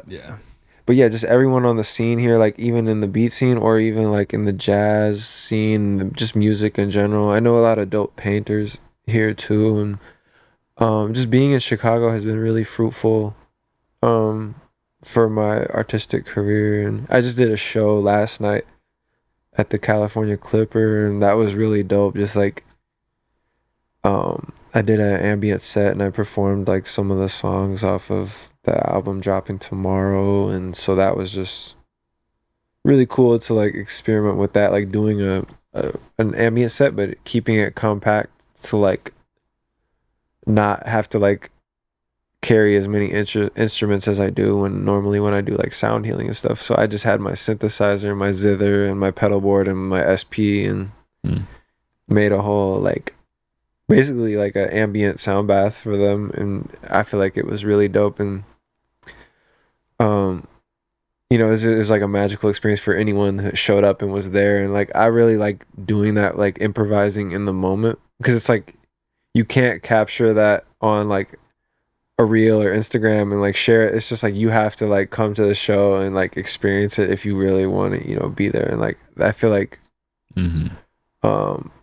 yeah, that's a beautiful thing. I know that's a little bit of a tangent from the shout out no thing, but I mean, but yeah, it's actually good that you brought that up, because I don't know when this is going to come out exactly, but you know, probably your newest piece of work is, I mean, definitely there's no way you're gonna release something else. That would be crazy. Yeah, I mean, I could drop a new album. Yeah, maybe, because I do have, but I don't. You got stuff in the chamber, it sounds like. Definitely. But yeah, what is the new piece gonna be called, and so people can go check it out from here?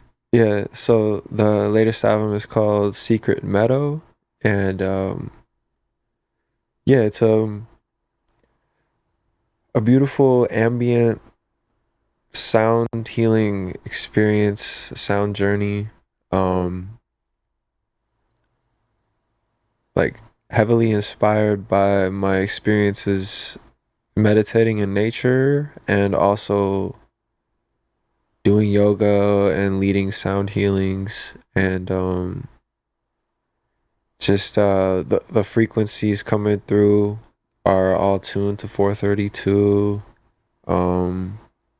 I use my synthesizer, my singing bowls, my gong, wind chimes, tuning forks, nature sounds that I recorded. And then on one track, I have a friend playing harp on one, and then I have another friend playing, or she's singing on the another one, and then I did the rest of the production. But yeah, it's called Secret Meadow, and I'm gonna do a short run of 30 vinyl records for it. I have the company producing that right now as we speak, and that will probably be out in like October. But just wanted to like kind of immortalize the project with a little bit of a physical release. Like the last one's Stone Ape 2, I did cassettes, and yeah, just try to like, if I can, try to immortalize each project in a physical release. I haven't done physicals for every project, but there's vinyls and cassettes floating out there for a lot of them. But Do you normally keep a pretty small batch like that? yeah, there was a couple runs that I did with a label where we did like 300, and another, the Waves album, I think we did 500. Oh wow. Young Vibes was 300, and I did another album called Raw, and I think that was 200 maybe. And then whenever I do cassettes, I usually do 50. But yeah, for this album, it's all independent myself, and I'm not doing it through a label. So I've found like a vinyl manufacturer. He does like small short runs, and just decided to do 30 to like kind of keep it exclusive, but still, you know, like there's like a vinyl that exists for it. So like, you know, it's like a rare piece of my art if you want to own it, you know. So Yeah, dude. No, Yeah. that's cool. That's Yeah. awesome. Cool, man. Well, yo, where can people find you on the interwebs and yeah, stuff? you can find me at CoryaYo, however you want to say it. It's all cool. Is it Yayo or Well, see how it started off was my homie was like in college. He's like, you should go by CoryaYo, and I just like rode with it for a little while, and I was like, that's kind of dope. And then I played around with like spelling it and combining it all into one word. And yeah, initially he was like, you should go by CoryaYo because your music is dope. But the yeah, and then like I combined it into one word because I liked just how it looked better. And then yeah, it looks, you're right, it does look cool. and then so, but then like some people have like that didn't know me directly like that have just said like CoryaYo, and like I just kind of rode with it. And then I used to always spell my name as Corey A when I was a kid, and I was thinking about maybe using that at some point eventually, but at this point it's like I've already released a bunch of music, so I can't really even change it at this point. But CoryaYo. Some people just say Yayo. I Yeah. fuck with that too. Like it's not, it doesn't have anything to do with drugs, or nothing to do with like G Unit or anything like that. Yeah, Like yeah. it just started off because my homie was like, you should use this because your music's dope. And when I was in college, and then I just played around with it, and I thought the flow of it just sounded dope, and it was still using my real name. And yeah, it's taken off, I guess, in a sense. It's what people know me by. So I feel like also Yeah. there's just like, you know, a lot of times people, if your name, you know, it's got that tomato kind of thing Yeah. to it, that it's like, you know, some people will just say it kind of interesting. And It's like that's universal, just you what know, it it's is. yeah, you can't tell people like how they're going to interpret it, because some people might be coming from they might not English might not even be their main language. Yeah. So like You gotta, yeah. they could interpret it like CoryaYo or something, you know, like Yeah. Right. Yeah, like Yeah, like a Y in their language is a different sound. or yeah. something. Yeah. So it'd be interesting because there's probably people in Japan or somewhere that like would say it completely wild, and like I would love to hear that. Right. Yeah. Maybe one day he'll hear that. But yeah, it's kind of that same thing as like, you know, you put your art out there and then it's like no longer yours, and you Mhm. kind of just, people get to interpret it however they want. It's but the same thing with your name almost, you know. Yeah, that's interesting. I've thought about that before too. It's interesting that you brought that up. Yeah, With the name. Yeah. or just like Art in the general. art in general. Yeah. Like once you put it out there, it's sort of like it's not just yours anymore. It's like it's in the ether, and Mhm. it kind of takes on a new life. Like in like it's almost like a quantum thing. Like the album changes a little bit, and like that's why I have such a, it can be kind of challenging sometimes, like crossing that veil of like making a project unreleased to release. Like sometimes like it kind of freaks me out. Like I have to like change the mixes a million times before I actually release it. Or and yeah, it's something to do with like the whole observation effect of like quantum physics. I feel like, you know, because like it's all particles and energy, and like once it's like observed by something outside of you, it's like changed now, you know, like yeah, and that's like another aspect. It's like, here's the concept, what I thought, but like, what do you think? yeah, You know what I mean? Yeah. we'll see how it gets interpreted, I guess. Like, Yeah.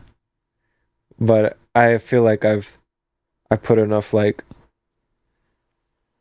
sacred energy and intention into it that it will be received well by the people that it needs to be received well by. Like it might go over, some people said, because maybe some people don't understand ambient music, or they're not at that point of like wanting to listen to music in a meditative space, and that's cool too. Like a lot of people want to hear just like you know, drum and bass or house music or hip hop, and like that's fire too. But like, yeah, I'm just trying to continue to expand my range of the music I create. Yeah. Because I feel like I don't want to just feel one energy all the time. Like I couldn't just make hip hop beats for the rest of my life, or I couldn't just make one style, you know. Like I want to make dance music too. I feel like I've had a couple friends that told me recently I should do that. So I've and recently I just one of my friends, she's an R&B singer, she hit me up to do a remix to one of her tracks, and I'm excited about that too. So, but yeah, there's a lot. I'd like to hear some CoryaYo dance. Yeah, I would hope it's like chill dance or something, like some bedroom house. Like yeah, I feel like I would somehow find a way to, like, you know, incorporate my level of like, I don't know, mellow chill vibes that I was like on my other music. It's going through the filter of you, so Yeah. I think for sure. Well, I'm excited for that, man. Thank you so much for doing this, man. This was a great combo. Yeah, definitely, man. I appreciate you for having me. It was a lot of fun. Yeah, of course, man.